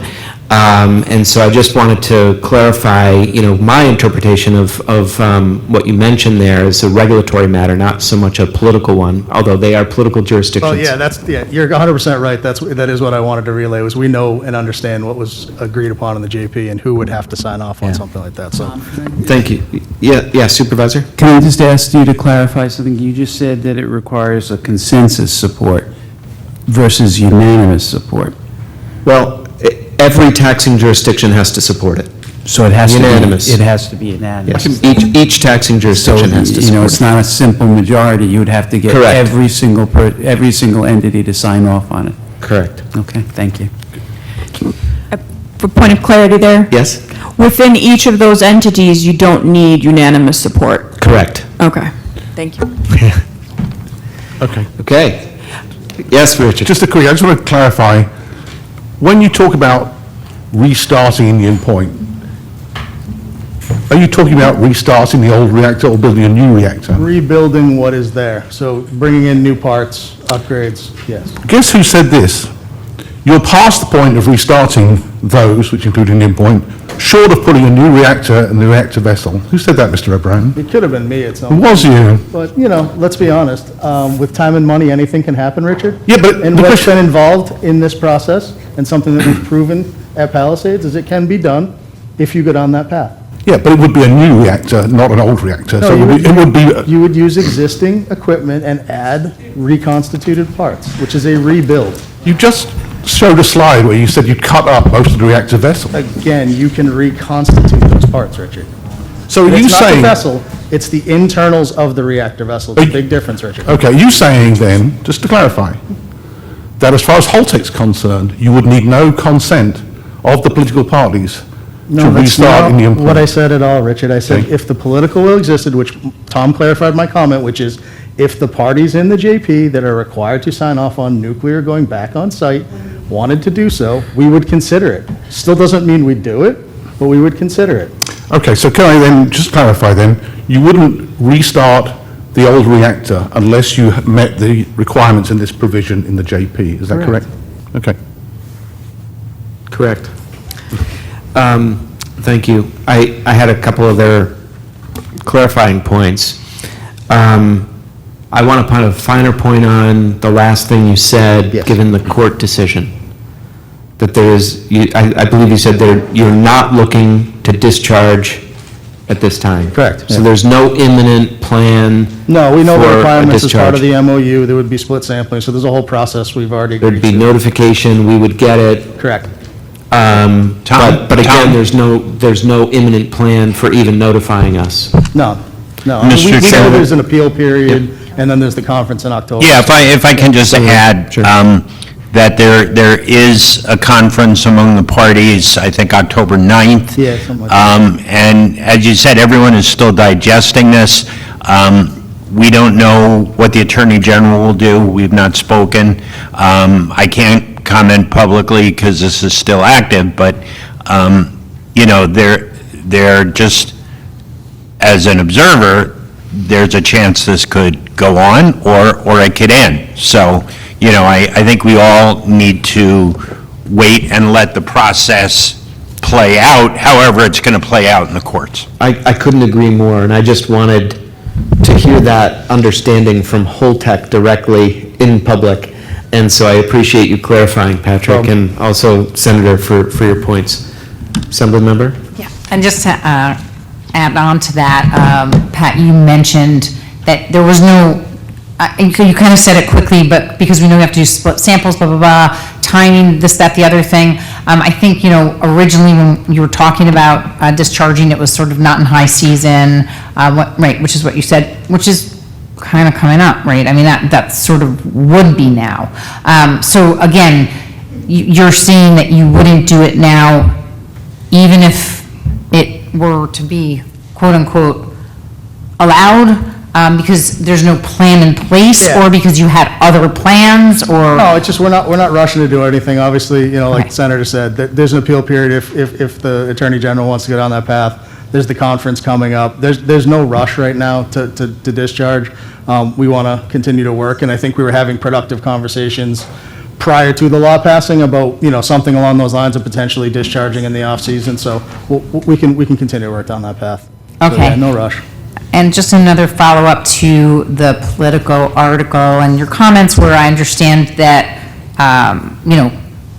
all of the comments that you just made in terms of, without having all of the approvals from the JP requirements in place. But there were some statements in there that were just a little confusing to me. For example, you said that you could develop an operational plant within 4 years.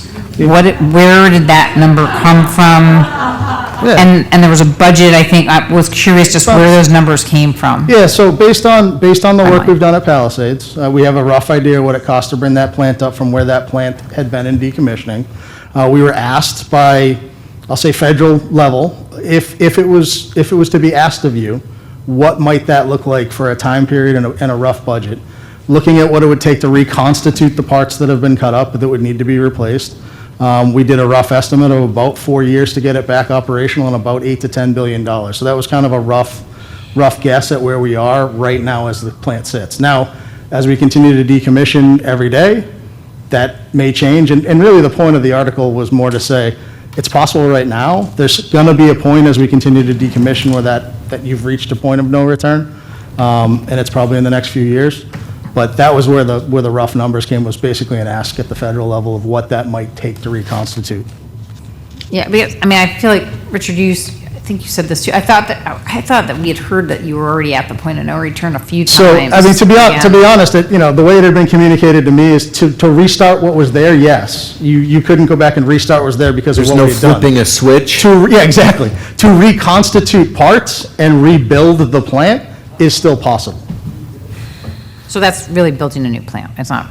It's building what's there with new parts. So it's taking what we've removed, adding those parts back, but new constituted parts. So you mix old and new? I mean, like. You do that at plants anyway. I mean, you have a 50, 60-year-old plant, every maintenance outage, you replace parts. So the easiest example I always say is, if you have a 67 Chevy, very few of them are original parts. You replace them along the way, and that's what most new plants are. They're vintage plants with new parts under the hood. Do you replace the containment? The containment's in The good reactor vessel? The reactor vessel's in good condition. Why? Yeah, you don't replace those, there's many long-lived parts that you don't replace over time, right? Yes, correct. Yeah, okay, thank you. Dave Lockbaum has a question virtually. Yeah, this is Dave Lockbaum. It's really a comment on one of the Holtec's early slides where they showed that pyramid of worker injuries. My comment is, other plants have used similar indicators and found it to be a very reliable indicator of whether it's supervisory oversight, training deficiencies, or workers not following approved procedures. It's been a very reliable indicator, early indicator, that allows intervention before things grow to epidemic proportions. So I appreciate seeing this information. It's very helpful. I know Holtec has provided it in past meetings, and I find it useful, so I appreciate Holtec providing it. Thanks, David. We do use that at all of our plants, so it is good for trending and preventative issues in the safety. So, Pat, I have a quickie on this provision. Richard, Senator Harkam had a question. I'll come back to you in a second. Thank you very much, Mr. Chair. Thank you. First, want to welcome Matt. Welcome aboard. Look forward to working with you. Question regarding the whole data center thing. So you would be looking to do that concurrent to decommissioning? You would segment part of the property and do that? Correct, yeah, that's what Don was talking about, is we would go through a process to release a piece of the property for, redevelopment. All right, so in the press release I read about that, there was mention of a small modular reactor as a possibility. Is that still an active consideration? It's an active consideration as part of the overall high cloud, but if you remember, we did come and ask for 200 megawatts from the grid for this project. If it were to happen here, it's not part of this process here. All right, have you calculated a cost for that? No. Or who would pay for that? Would that be on the ratepayers, or would that be on the user of the data servers? For the 200 megawatts that we're asking for? Is that, I'm just trying to... Well, number one, yes. The hookups for data centers, often the cost is put on ratepayers. And number two, if you were building, let's go out several years, you built a small modular reactor there, who would pay for that? Those are billions of dollars. No, good question on both accounts. The project developer, whoever we have project develop the data center will work with that on the interconnection piece. So I think it's too early to say because we don't have someone that's looking to partner yet. For SMRs, the best example I can give you is we're trying to do our first two at Palisades. We are privately financing those on our own. Those will be the first two built in the U.S., 2030, 2031. We believe there's a lot of dollars out there from private equity and private finance once you have a reference plant. So the reference plant would be Palisades. So our goal to build SMRs around the world, and this is not specific to Indian Point in any way, would be to work through, both private financing and then really, one of the key aspects, I think, for new nuclear going forward at a high level is the Department of Energy's Loan Program Office has about $260 billion in loan authorizations that they are actively looking to help get SMRs, large-scale AP1000s built. I think that's a huge piece of the funding source. And then through the big, beautiful bill that passed, I don't know what the hell else to call it, I'm not talking about the bill as a whole, I'm talking about the tax credit provisions specifically to nuclear. The whole bill is a different story. But there's 30 to 50% production and investment tax credits in there that provide a lot of significant ability to prepare for either cost overruns or basically buying down a project's overall cost through that tax credit that will help with financing going forward. So it's kind of a mix of public-private through loans, potential grants depending on the state you're working in.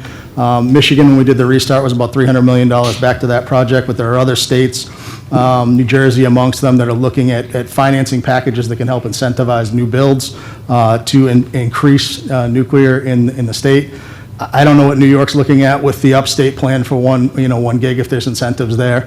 So there's a lot to come, and I think that's probably, if you ask about new nuclear builds in general, and I talk about this a lot all around the country, the biggest thing right now is financing, because until you build one and you actually understand the cost, a lot of money on the sidelines won't come in. So I think by the time, if you're 15, 20, 30 years down the line with this site, or if it never happens, I think really the reality is it would be a combination of financing regardless of where you build them.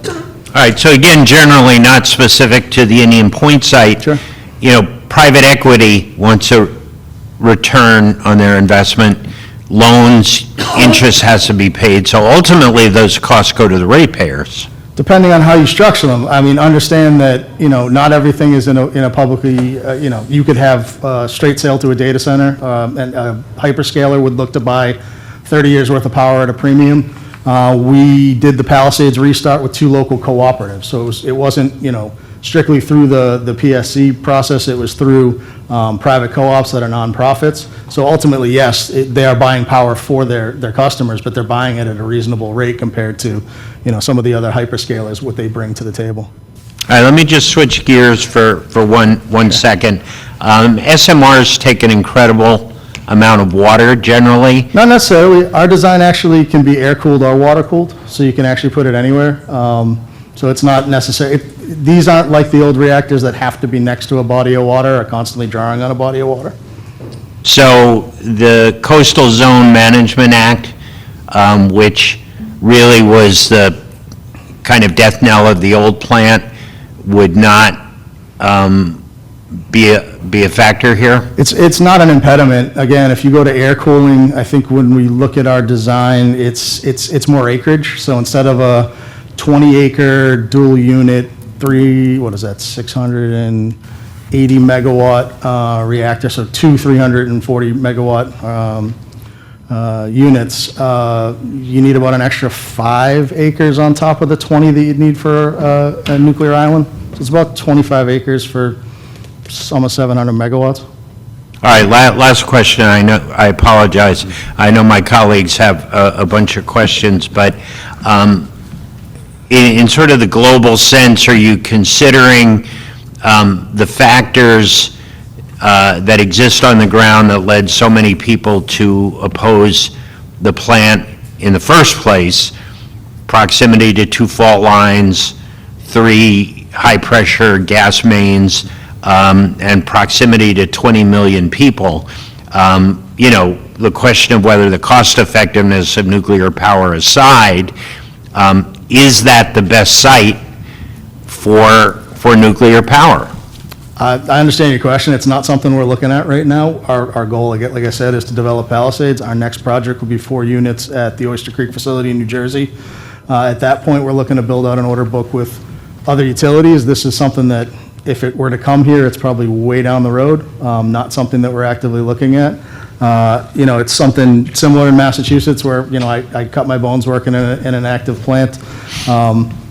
Shut down in 19, the state's already now looking at SMRs, and they've already kind of started to say, hey, if we go to site one of these, what makes sense? So they look at places that have had it in the past, because traditionally those communities understand both the risks and the rewards. So again, not something I'm looking for here right now.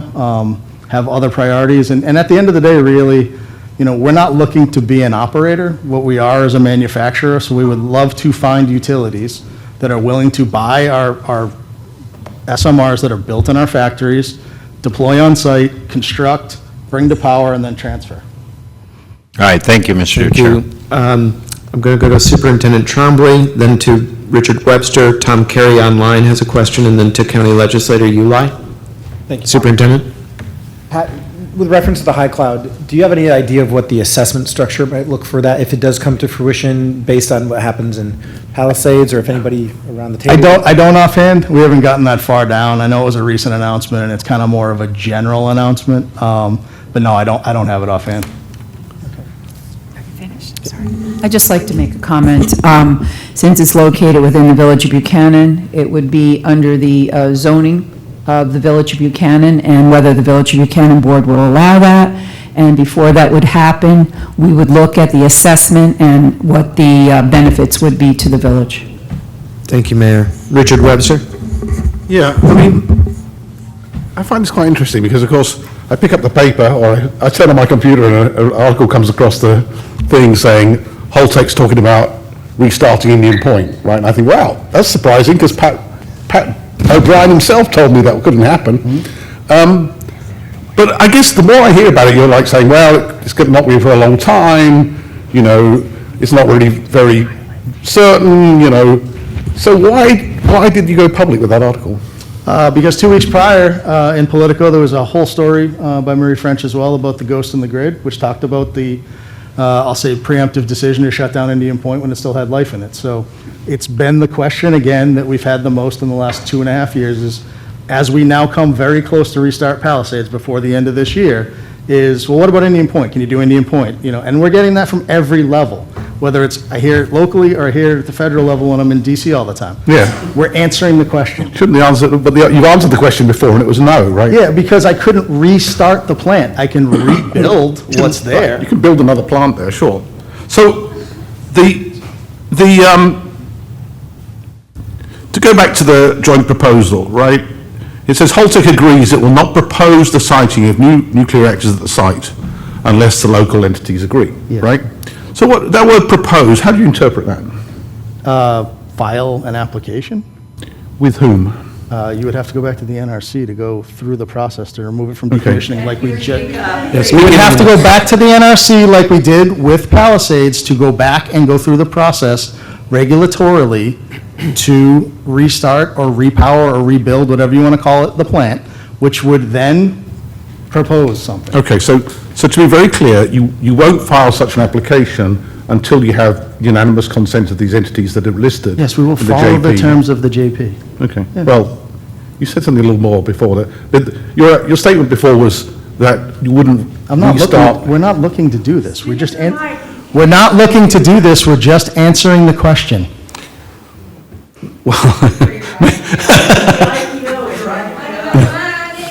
Well, perhaps I could say, it's perhaps not the most helpful way to go about things, to put in the paper things that you're not intending to do.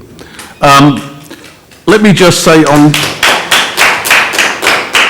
cooling, I mean, the old once-through system was one of the reasons that the plant shut down, and that would not be compliant with the Clean Water Act today. Understand. So would you build a new cooling system? Cooling towers, yes. Yeah, you would. Yep. You realize that Entergy said that would be far too expensive? Yeah, I heard what Entergy said. The numbers were not what we anticipate. Okay. So just to follow up on Richard's question, in your $8 to $10 billion estimate, you had incorporated an assumed Correct. cost associated with that? Okay, thanks. And then finally, timelines. Can you give us any timeline at all? On what? On, well, both projects. What do you mean, both projects? Both projects, the data center plus SMR and the rebuilding of. Again, we're the not original looking to reactor. rebuild, so I don't have a timeline. The only timeline we associated with it is what it would take from the condition right now to rebuild.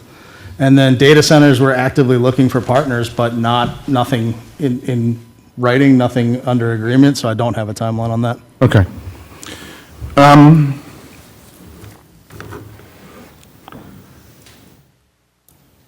In terms of the site cleanup, I guess I've understood that the final site characterization couldn't be done until you completed some of the demolition, is that correct? No, you can go through the process, and maybe Don wants to answer this better than I can, but I know this, you can do partial site releases of certain sections of it. No. Traditionally, you do it, traditionally you do it as an entire site, but you have the ability to do it in piecemeal, where you take portions of a site and you go through the process to release those sections of the site. Right.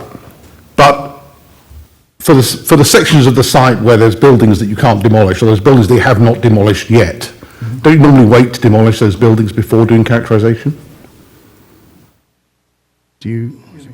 Yeah, I was like, I think Don's probably more expert on this than me. Well, I think can everybody hear me? Yes, thank Okay, you. so here's the situation. The regulation, 10 CFR 5083, you may be familiar with it, it's been exercised by Crystal River down in Florida. It's been exercised out in Illinois by, I can't remember the name of the plant, but there have been several utilities that have done this. And what happens is that you identify a portion of the site that you believe that you can free release to the levels that are permitted. And then you can carve that piece out, and you can tell the NRC, I want to just carve out this piece. And the NRC then reviews your plan, reviews the results of your sampling, and they allow you to do that. Other areas on the site, which you may be alluding to, I'm not sure, where we had active reactor buildings and things that we know are going to require more extensive remedial activities, we wouldn't pursue partial site release. So we would, so the rest of the site would go forward as, new Reg 1757, which is the whole Marson regulation for releasing the site.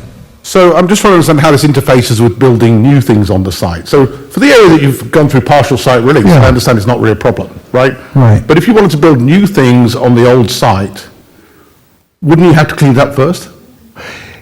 I'll answer it this way. There is nothing that precludes Holtec from building a building on the site right now. And in fact, there probably will be building some structures to enable them to decommission the plant. There's going to be some big structures and, repositories for large equipment. So there's no prohibition against putting something on your property. There is a prohibition against putting something on your property and then giving it to somebody else without meeting all the regulations. So, I'm trying to be factual here. If the fact of the matter is, there's no regulation that prohibits a company from doing what it desires to do with its property in compliance with the law. So when we get through the whole process, we'll be able to release the property. One of the examples is that it's a security building that was built for the ISFISI. That was done on the site since we began decommissioning. I'm sorry to interrupt, but I want to help Richard out, because Richard, is the point of your question to say, do they have to complete decommissioning first before rebuilding a new nuclear facility? No, or is it? It's remediation, really, not decommissioning. Well, and that's what gets you. So you're not asking the question in the context of the Politico story? You're asking the question in the context of data center or other things? No, data center, I get it, but in the context of the Politico story, or any other scheme that, you might get asked about in the future, I'd like to know, what the situation is, what your position is. And I just want to be clear, I hear different things, right? Because I've heard, the groundwater, we can't finish the characterization because there are too many buildings there. I happen not to believe that, but that's okay. That's your position, all right? Now, my question is, if you were going to build something else on the Indian Point site that's not in the partial site release area, would you complete the remediation first or not? Depends on what you're building. To the point before, where we built the security building, no. So It depends on if what I it can is. understand the distinction, it sounds like if you're building things to further the decommissioning, then no. But if you're building something that is a new business opportunity, then yes. Yeah, I think if you're trying to redevelop the property anyway, you're going to go through partial site release for that property, release it, and then go forward. It would be similar to the northern piece that, potentially Could it be, redeveloped in the Lens Cove area? We would have to release that off the property and either find a developer or work with the village or the town, depending on what it Yeah. is. So I'm just kind of being This is broad. actually consistent with the discussion we heard from the consultant hired in 2017 that I alluded to in my introduction, where they were discussing potential partial site releases for earlier economic development opportunities even before decommissioning was complete. I want to turn to Tom Carey online for a question. Tom? Tom, I think you had your hand up. Are you still with us? Hey, Tom. Hi. Everybody. Hey, so, during this discussion, of course, I was very excited when I first saw the article in Politico, coming from 4 generations of family members and over 1,000 people that work there. It was exciting to hear. And of course, understanding that nuclear technology has come a long way, I would imagine that Holtec at some point would have imagined that there, would have been some type of retrofit, whether it be data storage facility or the SNRs that they talked about, the small nuclear reactors. Does Holtec, having this information now, does Holtec think that they might come to a point, and I don't want to call it a point of no return. As I said, I would imagine at some point Holtec would now be considering some type of retrofit, because there's so many viable pieces of equipment that are still good at the facility, that if they did go in either direction, whether it would be small nuclear reactors or a data storage facility, would Holtec be thinking along those lines at some point? When does it come to, okay, we've got to stop the decommissioning and now we're going to start going in a different direction? Yeah, I think if I get your question, Tom, and that's kind of what the article was designed to say, was answering the question is, there's still good equipment there now. We're continuing down a path of decommissioning. At some point, the lines will cross, and if you want, and I'm not saying you want it, but I'm saying if you want nuclear there's a point where it crosses and it makes more sense to complete decommissioning and completely put new SMRs there. So, it's a cost evaluation on the project of what you want to build versus what you want there. And again, understanding what the requirements are in the JP, that we can't build new nuclear without all these approvals, we understand that. It was just something that we wanted to get the conversation out there based on what we kept being asked. Okay, thank you. Yeah, I appreciate it. Yeah, because we do see other nuclear facilities starting, processes across the country. So it would be nice to think that there is some consideration, whether it's the SMRs or completely new reactors at the facility. As you know, I'm all for it. Thank you. Thanks, Tom. Thanks, Tom. County Legislator Ulai? Thank you. Going back to this political article, considering that you were fully aware of the joint proposal, and considering that you knew that each one of the taxing entities had so much power to stop you, did you consult with any of us? Ask us, gauge our interest before scheming publicly? No, because it wasn't a scheme. It was answering the question we've been asked the most in the last. I am talking into the mic. All right, but it was not a scheme. It was answering a question that we've been asked hundreds of times publicly in the last 2.5 years since we worked to restart Palisades. Wouldn't you say that that's in pretty bad faith to not talk to any of us before you do this publicly, considering again that any one of us can stop you? And I also want to let you know that the County Board of Legislators just accepted an act that it's under consideration right now to fully oppose this plan and take legal action to stop an end to this conversation. This conversation, we're going down the path of viability to just show to the public that this is not a real plan. But ultimately, right, we're going to pass legal action to stop this conversation and force you in what you should be doing, which is being committed to decommissioning and figuring out a responsible path for how to deal with the spent water. And I appreciate your comments. Again, there's not a plan to do this, and I said publicly in all these statements, it's not something we're looking to do. We answered a question. What would you say to critics out there who assert that, considering you didn't talk to any of us before you said this, and and now you know how people feel, that you only did this to beef up your valuation for your 2026 IPO? Well, what I would say is a couple things. One, I could have told you before the story ever came out what the political will is. I'm not shocked by the reaction. Let's just be realistic about this. And secondly, whether we are going to do an IPO or not is not something I can discuss publicly because we have the SEC regulations. So it's not something that I talk about.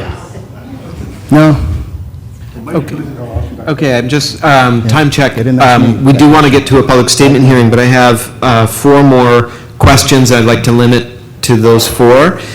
Supervisor Becker, then Assemblywoman Levenberg, then Dave Lockbaum online, and then Commissioner Spear at the end. So please, Supervisor Becker? Yeah, two different questions. The first one is, there's 28 acres of property approximately within the town of Cortland, not within the village. And we met with your predecessor, Matt, Rich Barone, and he was going to get back to us because that land was not even known to Holtec to be in your possession until we realized it's on our tax map, but no one's been paying taxes on it.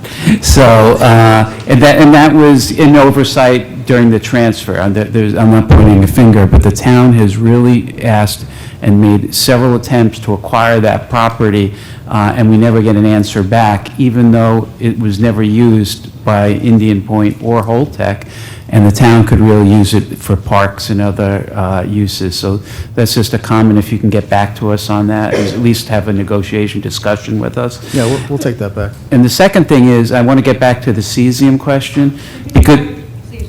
I'm sorry, you have to really get in on it.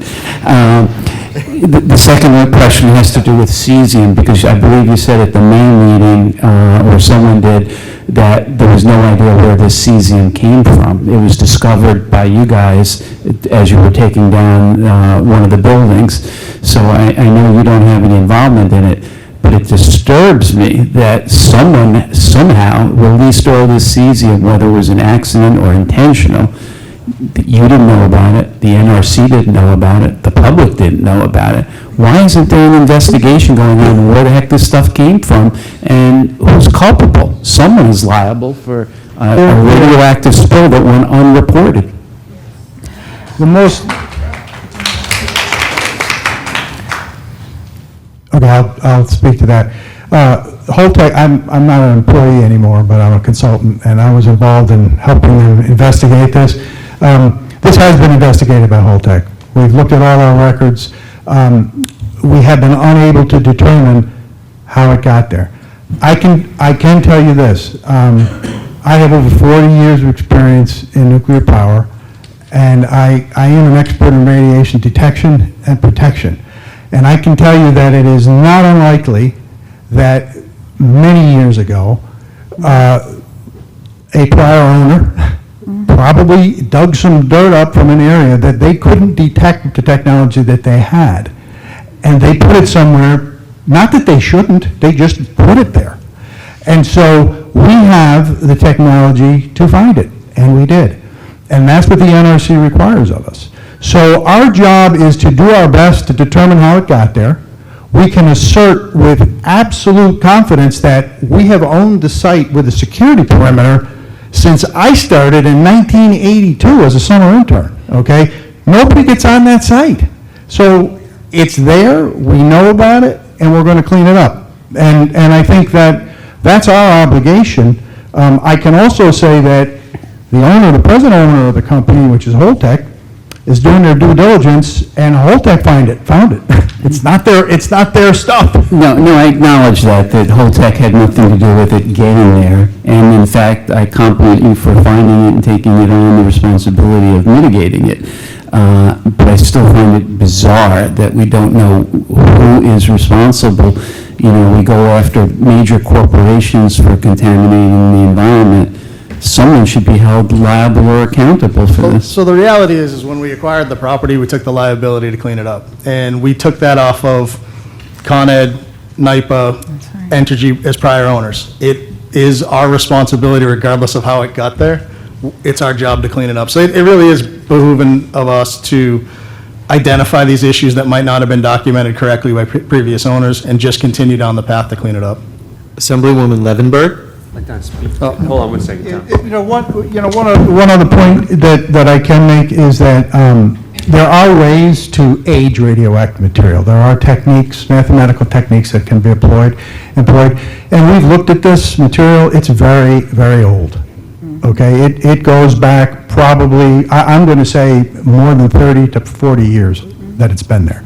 And I will say that back then, the technology didn't exist to sample and check for this level. Because one thing that is worth noting is that I think a lot of people may be familiar with like GM detectors, Geiger-Muller tubes, and those kinds of things. You've heard about those things. You're not going to see it. It's that low. So it's a tiny amount, we find it, and as Pat said, Holtec's job is to clean it up. And that's what they're going to do. Assemblywoman Levenberg? Thank you. A couple questions. I just wanted to go back to the data center. Would the data center require a secret determination? Maybe, Tom, I don't know if you can answer that. I don't know. What, do we know? There would be, as the mayor pointed out, some local permitting from a land and zoning standpoint, Mayor? Yes, that is correct.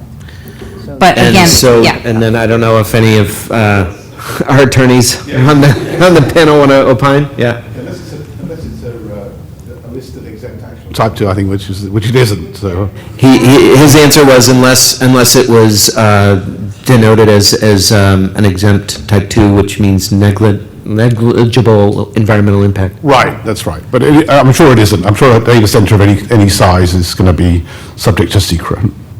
Okay, and then just a follow-up to Richard's question, Tom's question about remediation being necessary. You talked about it not being, or it being necessary for whatever specific uses, but you said it depends on the use. So if you were to try to build an SMR there and you were to get the approval, would you need to remediate first, especially like you were kind of mentioning, you know, a different kind of cooling, air cooling. I mean, it sounds completely different. So would you therefore remediate certainly all the water? I mean, is part of the reason that you're not anxious to deal with this water because you wouldn't remediate if you were to build something new there? No, that's not the case.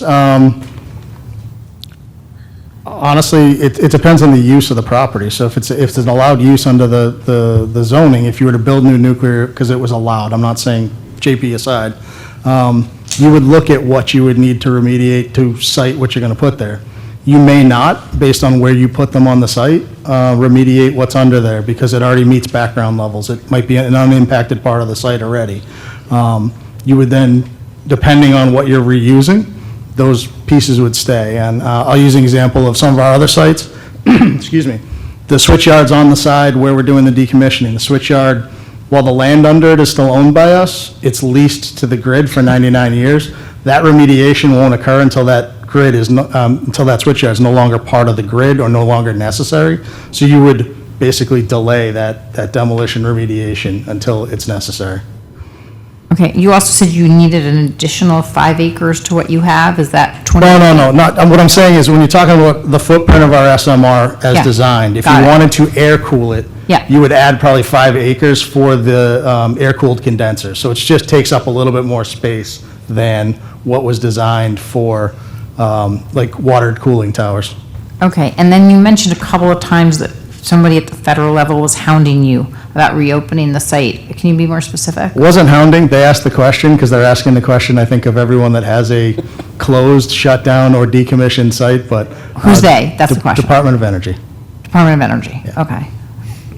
I think they're looking at what potentially is out there across the country. Obviously, you have us restarting Palisades, you have Chris Crane in Pennsylvania, and you potentially have Dwayne Arnold in Iowa.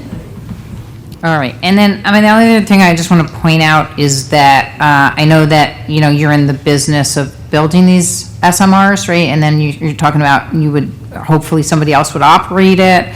But I don't necessarily believe that it's proven nuclear technology at this point, or the timelines that you're citing have anything to do with what the timeline that we've been hearing is what it actually takes to actually put an SMR together, especially if you're using different technology. So again, I mean, that 4 years sounds so pie in the sky, to put it mildly, and the budget also sounds very low, and we know that, you know, again, most of these plants have exceeded their budgets by like an average of 117% and took 64% longer to build than initially projected. So to your point, the Palisades restart, we've been able to do it from start in a year and a half. We took $500 million of our own money, $300 million from the state.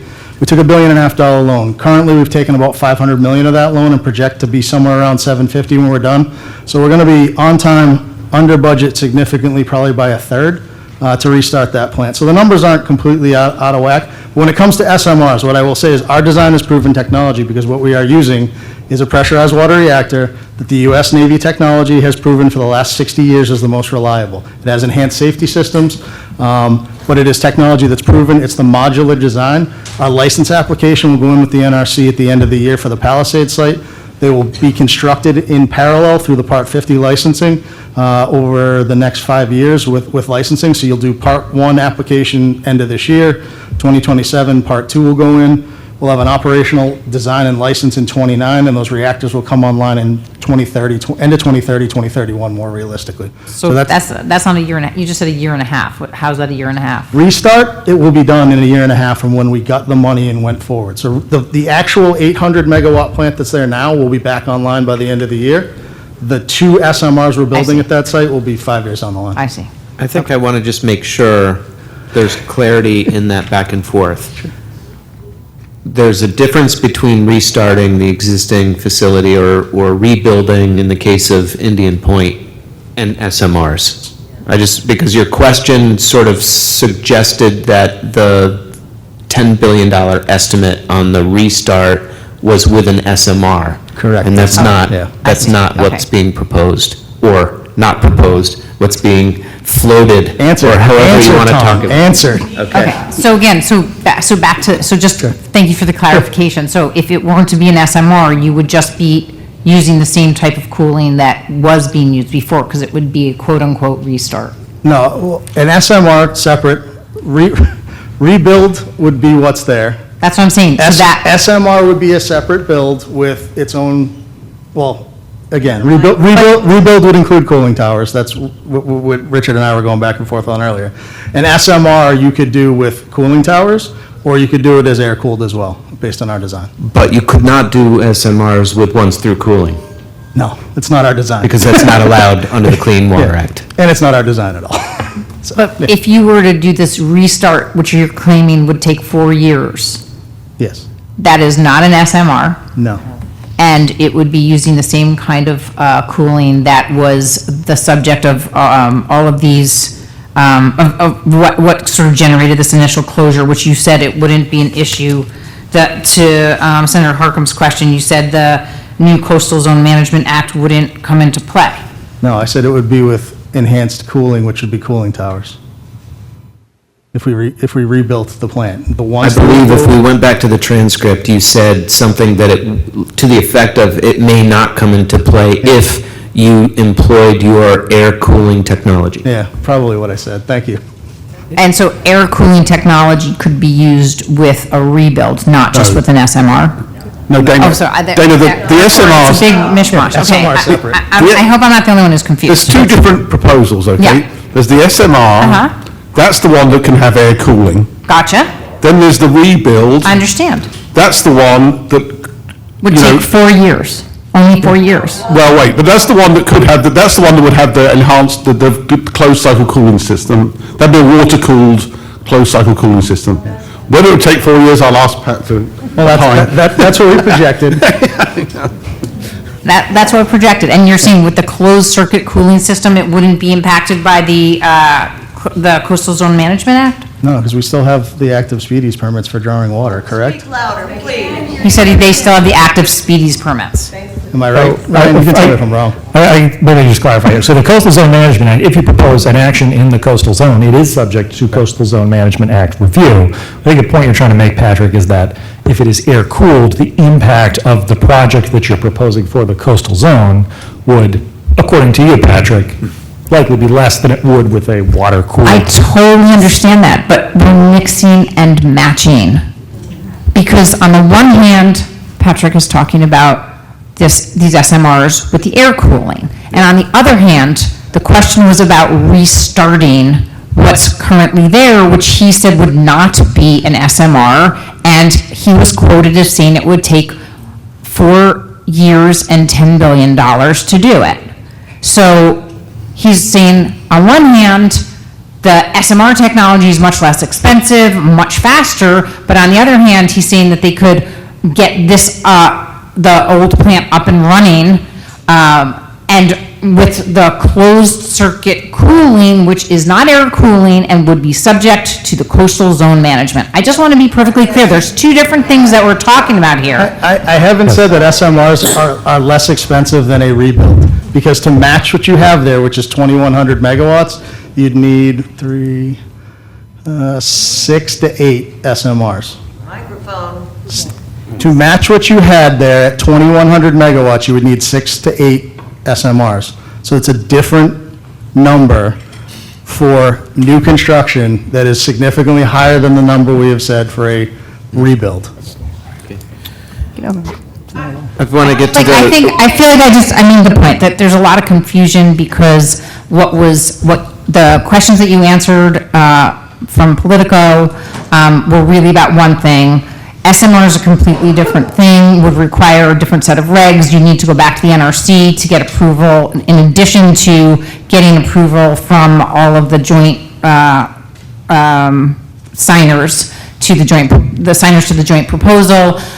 Not to mention the fact that it would still require coastal zone management. It would absolutely require a speedies permit, even though you currently still have a speedies permit. As Kelly mentioned, they're evaluating now based on waiting for whatever the decision was, if they're going to issue you that speedies permit. So there's still an awful lot up in the air. It's nothing that could, and I know you said you don't have plans to do it. I understand you said that, but just again, for the public record, not only do you not have plans to do it, but it doesn't seem like it's a straightforward path to either rebuilding or building new SMRs on the same location.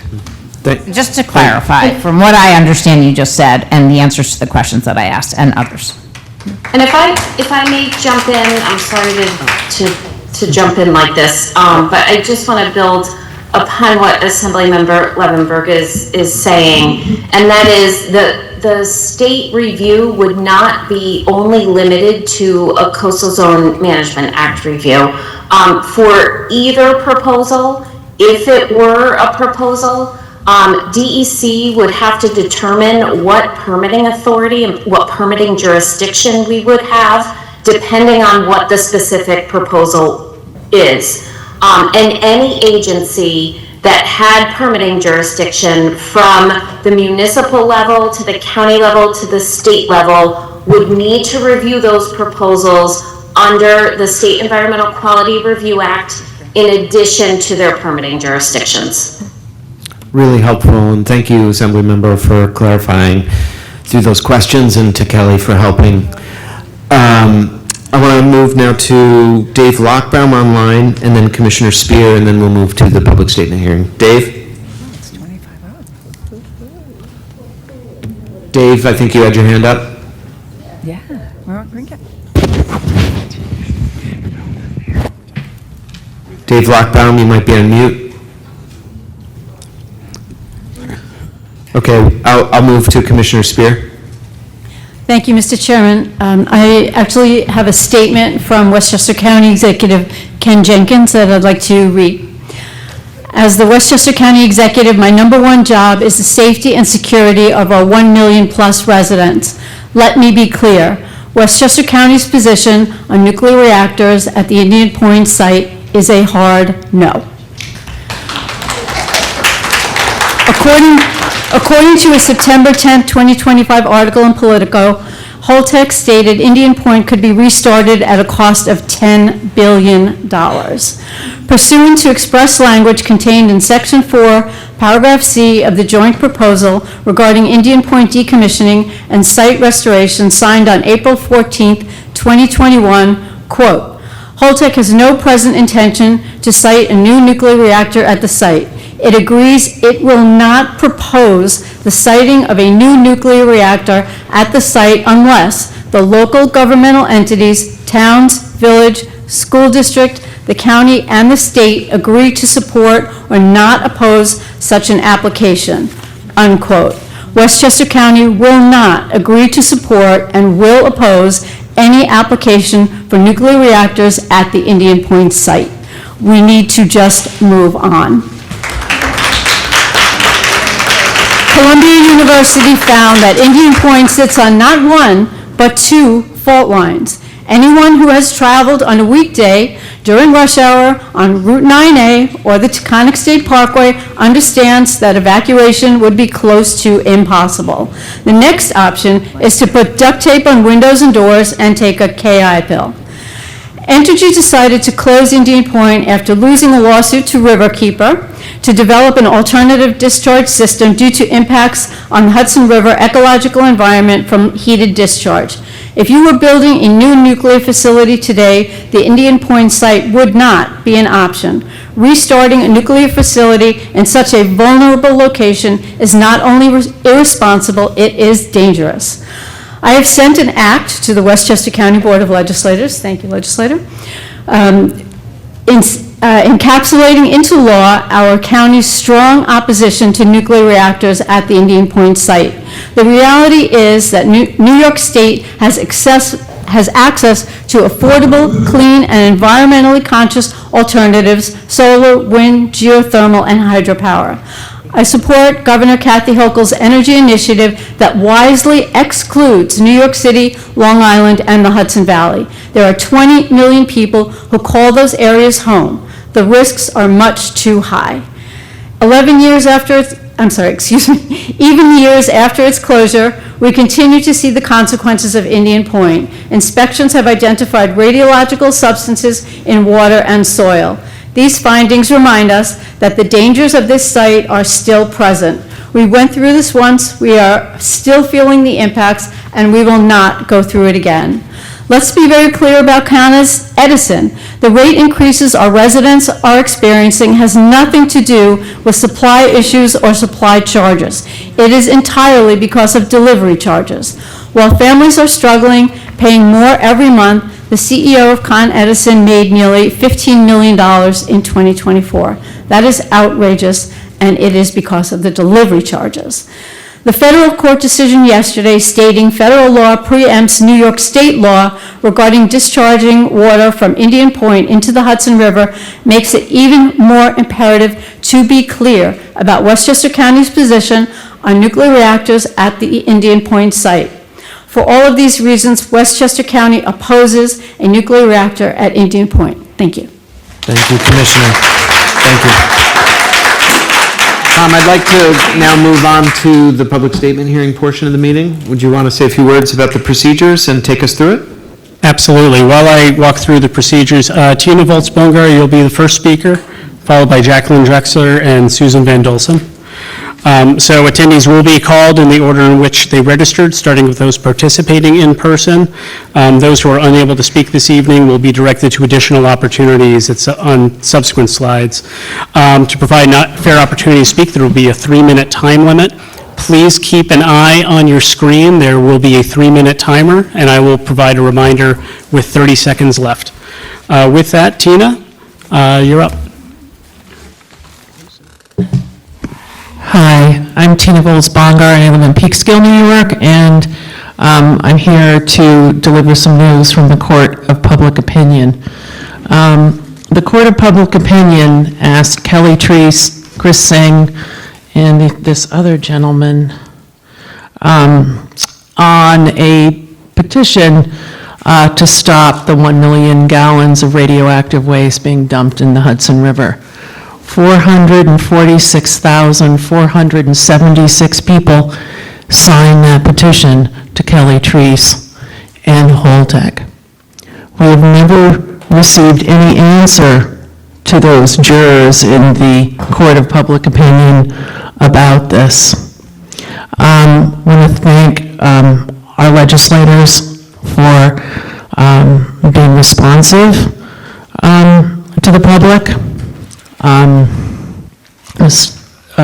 Thank the governor for signing the bill, and I understand that you're in the process of contemplating what's going to happen, and especially with this federal government. But I just want to say that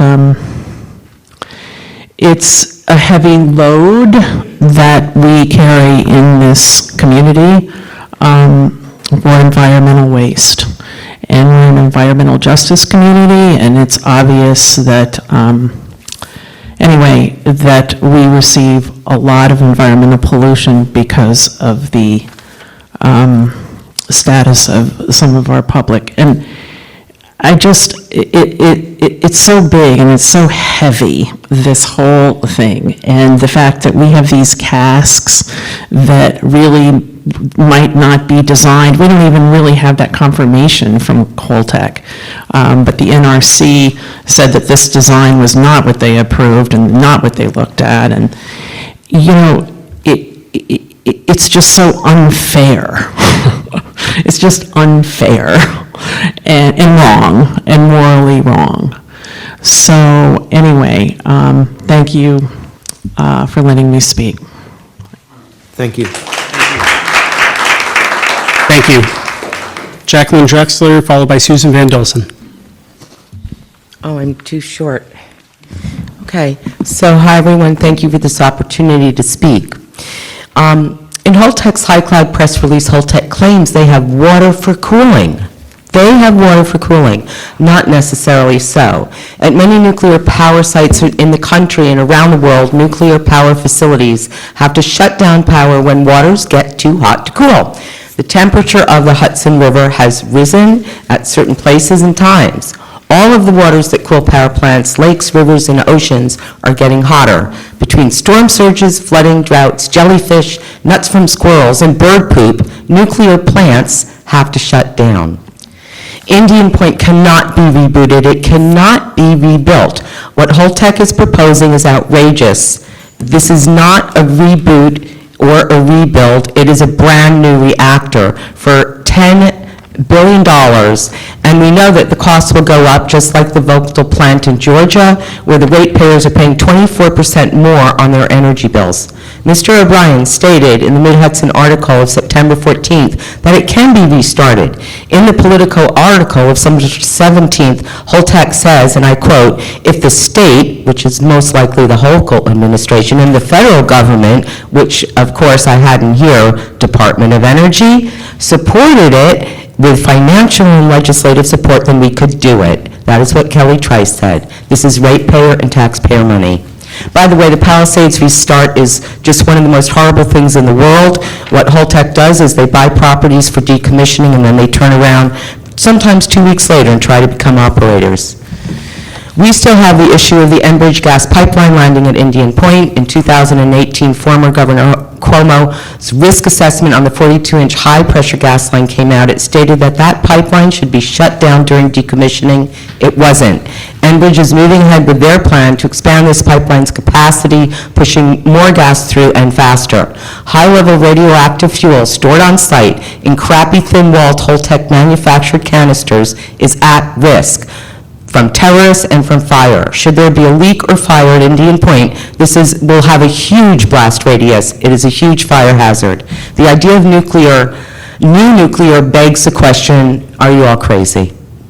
So finally, I have a few words from others. From Susan Hito Shapiro, who couldn't be here tonight. 30 seconds. A quote, "Governor Hochul shook my hand, looked directly at me, and said, 'Indian Point will never reopen.' That's a promise. She's concerned that this is on the table, and this is a promise that she's breaking to me and to all New Yorkers.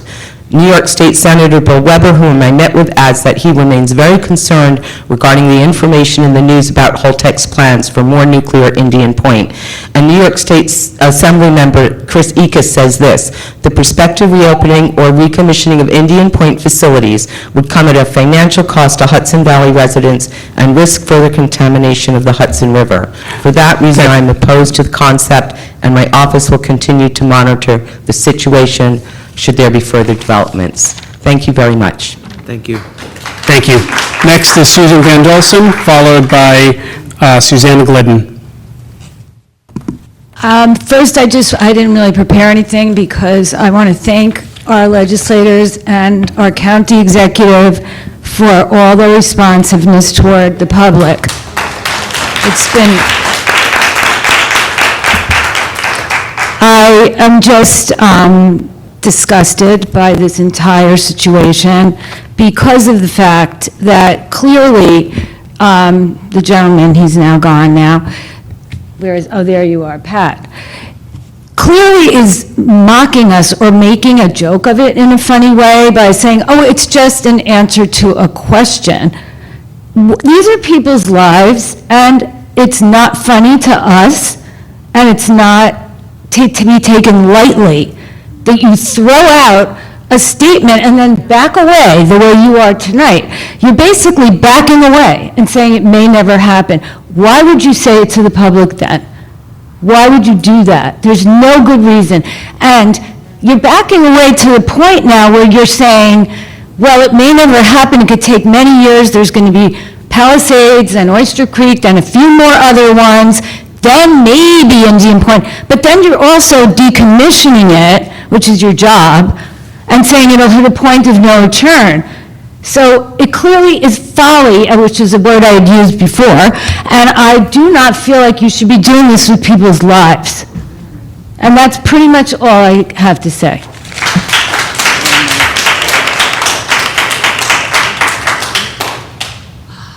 Following Susanna Glidden is Courtney Williams. Good evening, all.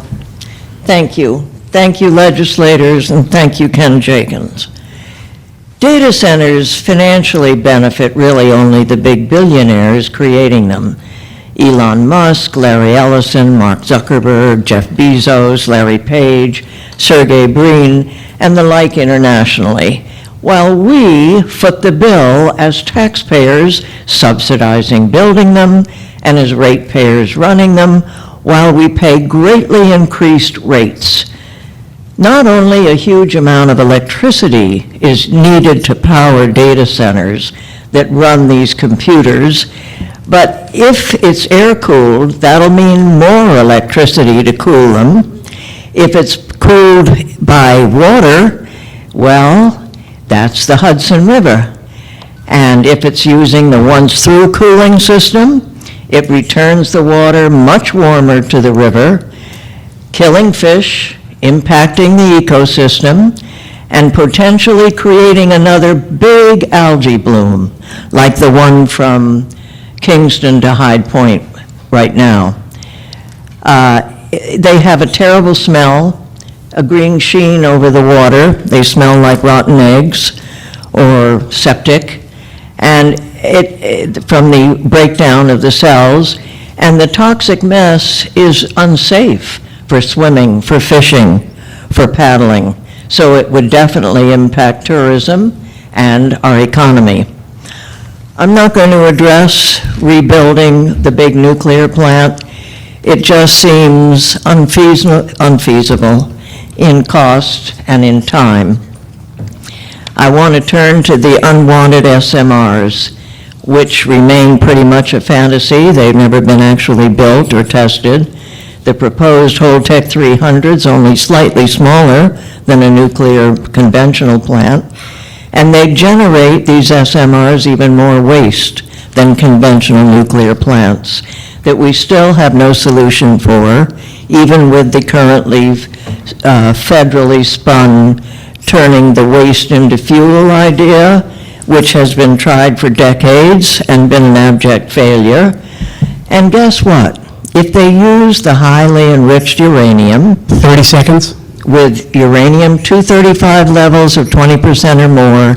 That is the key ingredient for building a nuclear bomb. With SMRs proposed all over the world, have we lost our intelligence completely? The whole thing is just insanity. With the NRC regulations being gutted right now by this administration, when are we going to get serious about only using renewable energy at Indian Point? Thank you. Thank you. Next is Courtney Williams, followed by Susan Shapiro. Thank you. My name's Courtney Williams. I'm from Peekskill. I think the bottom line here is greed. I think all of this conjecture and these proposals that we're freaking out about right now are just a scam by Holtec to juice their IPO and steal our taxpayer money and subsidies to further line their pockets. We know for a fact nuclear is incredibly expensive. They are proposing this AI data center. AI data centers are sucking up energy and driving up energy prices. Small modular reactors do not exist. We're going to keep throwing money and letting these companies steal from us when renewables are getting cheaper and cheaper. And again, we didn't discuss the pipeline situation tonight, but Enbridge announced that they have financing for what they're now calling the Algonquin Reliable, Affordable, Resilient Enhancement. So I hope that Enbridge can be here in the hot seat next meeting as well. But in case we needed more evidence that Holtec does not give a crap about this pipeline or our safety, if you look at their prospectus for their TechBro Wet Dream SMR-powered data center, you'll see they've put this 1 million square foot data center on top of the gas pipeline. They don't pay attention, they do not care. Tom, when I toured there with my buddy Baroni years ago, they didn't know how to reach Enbridge. And you emailed back saying the binder with the contact info has been in the control room since whenever. They have no idea. They're not paying attention. They don't know what's in the control room. This data center, Superintendent Trombley, is right next to Buchanan Verplank Elementary School on that right-of-way where they want to put it. They are not a responsible neighbor. You saw the doublespeak tonight that we could not get a straight answer, that they're telling the press one thing and basically giving up responsibility for what they're saying. This is greed. This is in order to get the headlines, get the tech bros enticed to juice their IPA. Again, not a responsible neighbor. We take all the risk, they get all the profits. Take this message back to the governor. We don't want any fracking pipelines. 30 seconds. Not here, not upstate. We don't want any nukes. We don't want her throwing $30 billion of our tax money and our rate-paying money to go to these false solutions in SMRs that do not exist. We want renewable energy. That is it. Thank you to our legislators that are actually standing up for us and for our county executive that are actually cutting through the bullshit. Thank you. Thank you. Susan Shapiro. Have a nice day. Is Susan Shapiro here? Actually, Susan Shapiro is not here, and so I said that I would speak her words, which I mentioned before, which is that she had a conversation with Governor Hochul. Governor Hochul shook her hand and said there will be no nuclear power back on Indian Point. And Susan is very concerned that that is a promise that is being broken by the fact that it is even on the table. Now, Ms. Dressler? yes. You already had your 3 minutes. Okay, I'm just saying that for Susan, because she's on a plane right now, and she wanted me to make sure that you all heard her words. Thank you. Marilyn Ellie, followed by Christopher Vargo. Sorry, Christopher Vargo. Okay. Marilyn Ellie? No, she said she didn't sign up. Oh, she's going to say, okay.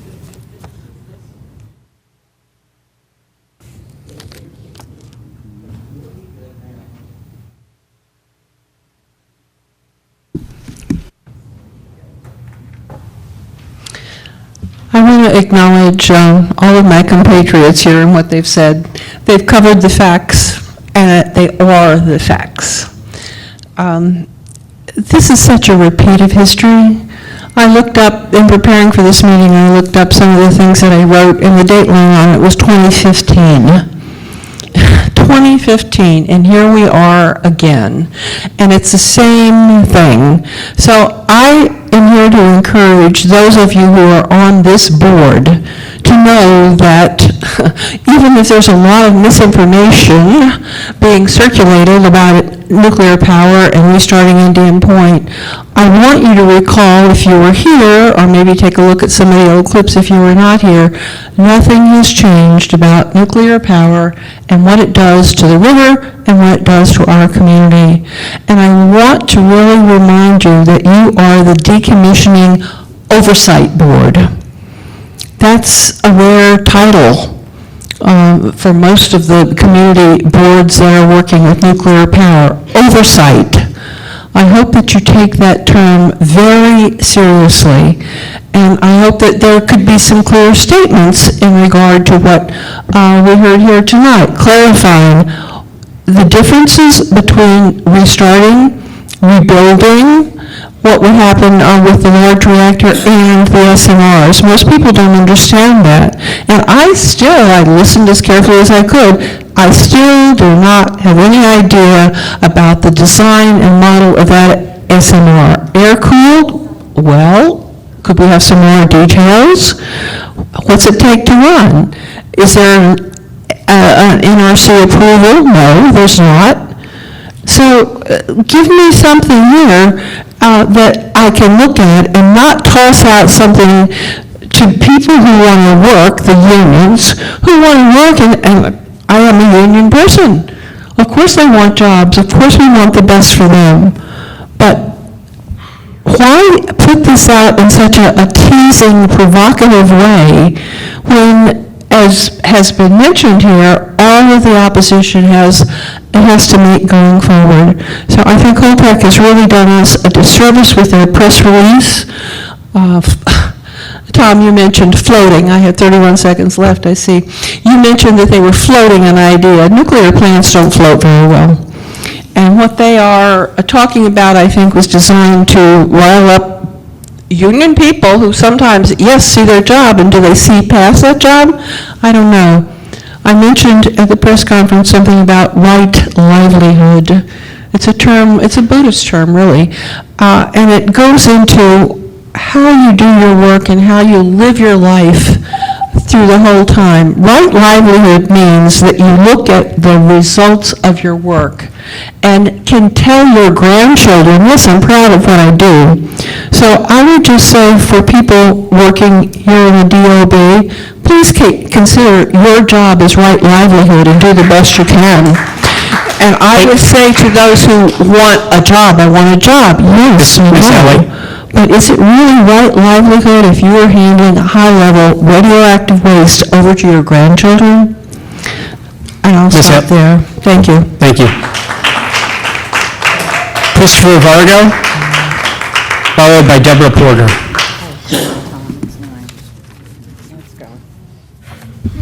How you doing? Chris Vargo from Brookbank.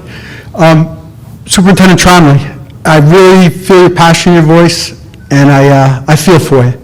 This is your third meeting you brought up this, and to have the two county legislators, the assembly person and our state legislator, sit there and act like they're surprised is beyond belief. Do I have to email you guys and tell you? He sat here 3 meetings.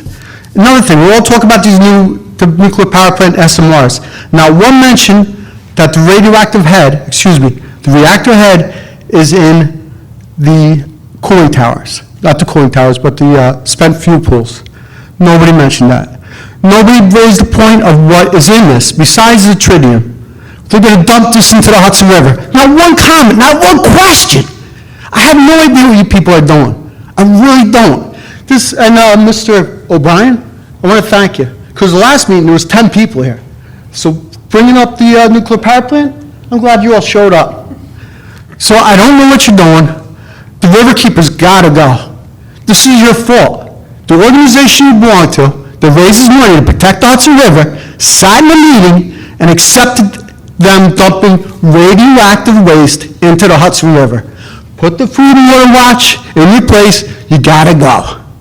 That's the base. I'm just completely disgusted. I mean, this whole thing is a complete loss. I'm for the data center. It seems contradictory, but we need the tax revenue. So I honestly, I just do better, please. Thank you. Next is Deborah Porter. Will not live on our knees, and you shouldn't either. Not here. Somebody that I love dearly. Excuse me, Please mute yourself. Mark Pattison, please go and mute. All right, thank you. With that, we'll move to our Zoom participants. First up is Jocelyn DiCrescenzo. Are you with us tonight? All right. You've been asked to unmute. Hello there. I'm Jocelyn DiCrescenzo, and I live in Valley Cottage, and I thank you for the opportunity to speak tonight. Holtec's press release on High Cloud on July 31st of 2025 calls this plan a redevelopment initiative, that's in quotes. Regarding this site, there cannot be redevelopment of any kind, not data or AI centers, not small modular reactors, and not a $10 billion new nuclear facility for two reasons. One, under the state Superfund requirements, Holtec must finish the cleanup stated to be in 2034, and procure a certificate of completion. The land is polluted and they are in the investigation phase, supposedly. There must be a sign-off on the remediation. The second reason Holtec cannot redevelop this property is because of the joint proposal, which was already discussed, in which Holtec agreed to not site new nuclear-powered Indian Point. Furthermore, 5 entities, the state, the county, the town of Portland, the mayor of Buchanan, and the school district must all be in 100% agreement, either for or against more nuclear on Indian Point. Holtec claims they will place their SMR 300s at this site. This is actually a speculative venture with experimental SMRs that have never, it's their wet dream for world dominance, actually. But these SMRs create even more radioactive waste than already has been created, 2 to 30% more times high-level radioactive waste per unit of electricity generated, according to Kroll and McFarland's study. And the fact that we never had a permanent repository site means that every nuclear power plant is now going to be a permanent repository site with crappy Holtec thin-walled canisters and crappy Holtec cement on crappy 50 pads, and only guaranteed, I think, for 20 years, which isn't a very long time. I'm sure Holtec will be putting in an application for an exemption with the NRC to get their 300s classified as small. Operators of small modular reactors do not have to help communities with emergency preparedness or emergency planning. They won't be giving money to fire, police, and EMTs. This will fall onto the communities' coffers themselves. The communities will be responsible for that, which isn't fair. Then there is the issue of the toxic radioactive tritiated water. There is a decommissioning trust fund. Money can be used to store this water properly until it has decayed to a safe half-life for release into the Hudson River. Instead of Holtec using the decommissioning trust fund money on lobbying the state and federal government and using this money on legal fees, they should use this money for storing the waste properly. That is what it is for, and this is part and parcel of decommissioning. I urge this Decommissioning Oversight Board to use their oversight and to review the presentation that Arnie Gunderson did. No more pussyfooting around. Thank you so much. Thank you. Michelle Lee?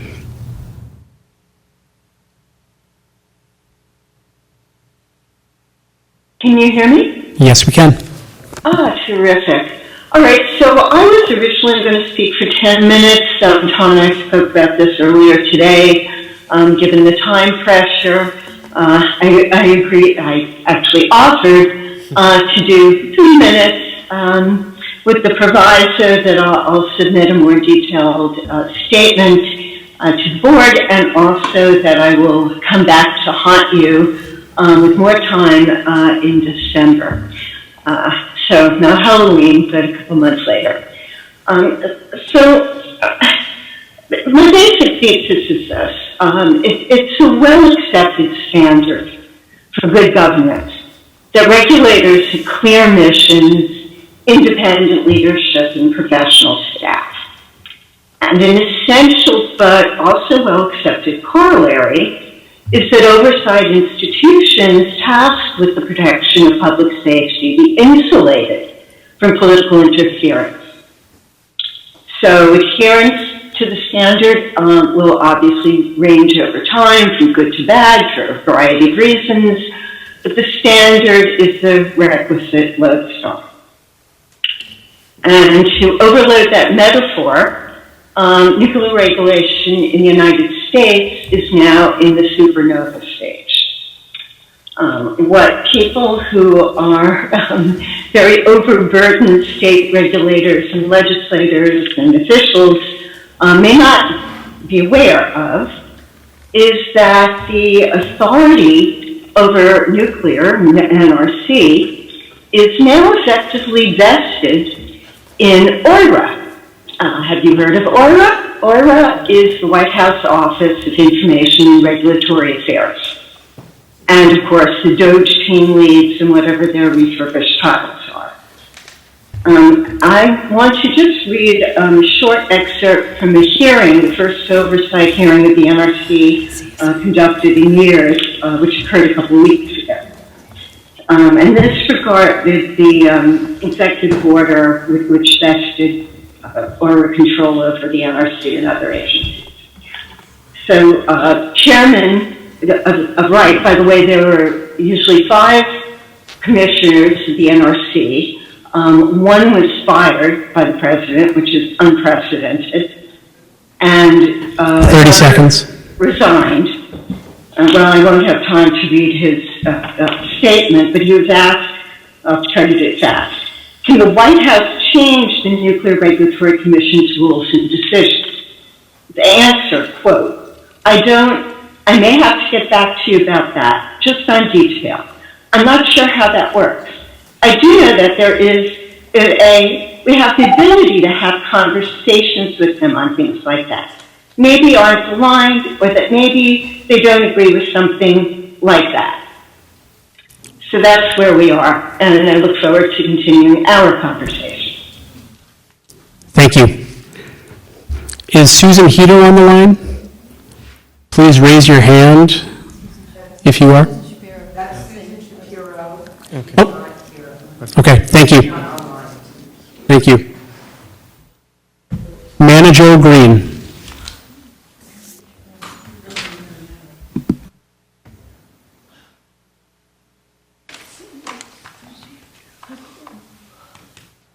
Nana?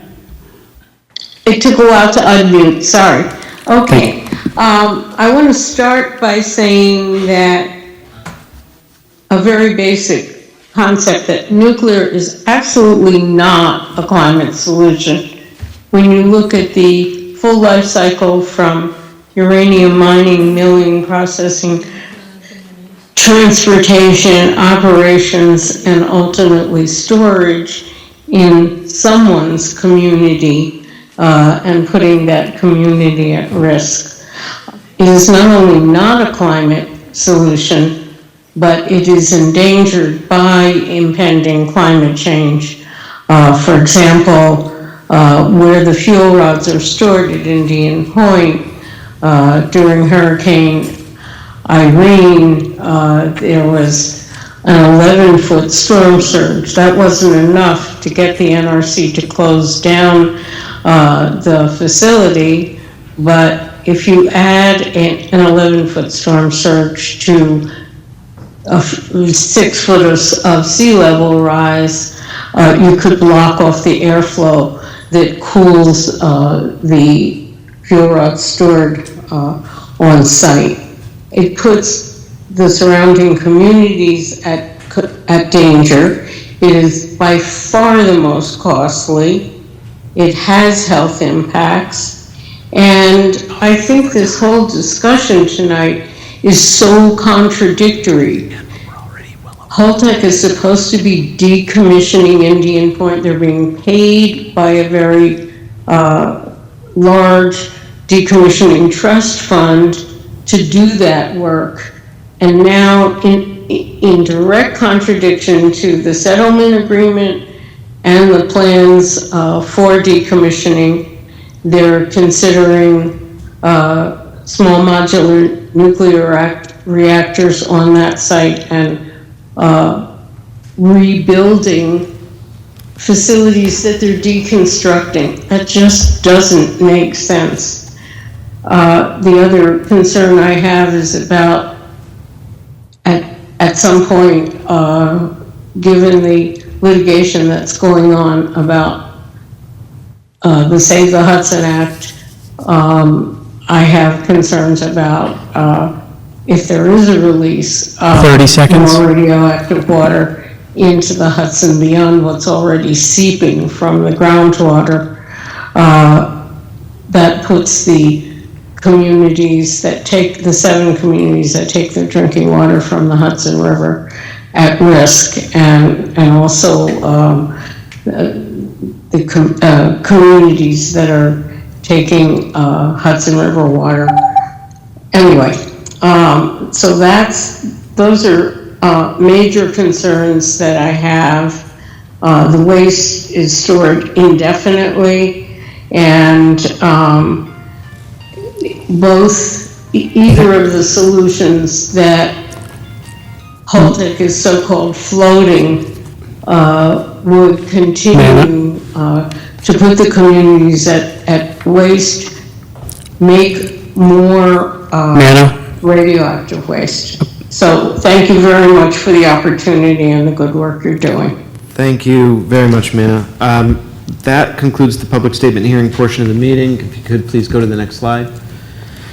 I want to remind everyone that they can submit comments at any time to the Indian Point Decommissioning Oversight Board at our website at www.dps.ny.gov/Indian Point. There's quite a lot of content on the webpage, including the document library where you can post comments. Next slide. On the website, you may also sign up for updates, and we encourage you to do so as the best way to stay up to date on things that occur at the site between meetings. Next slide, please.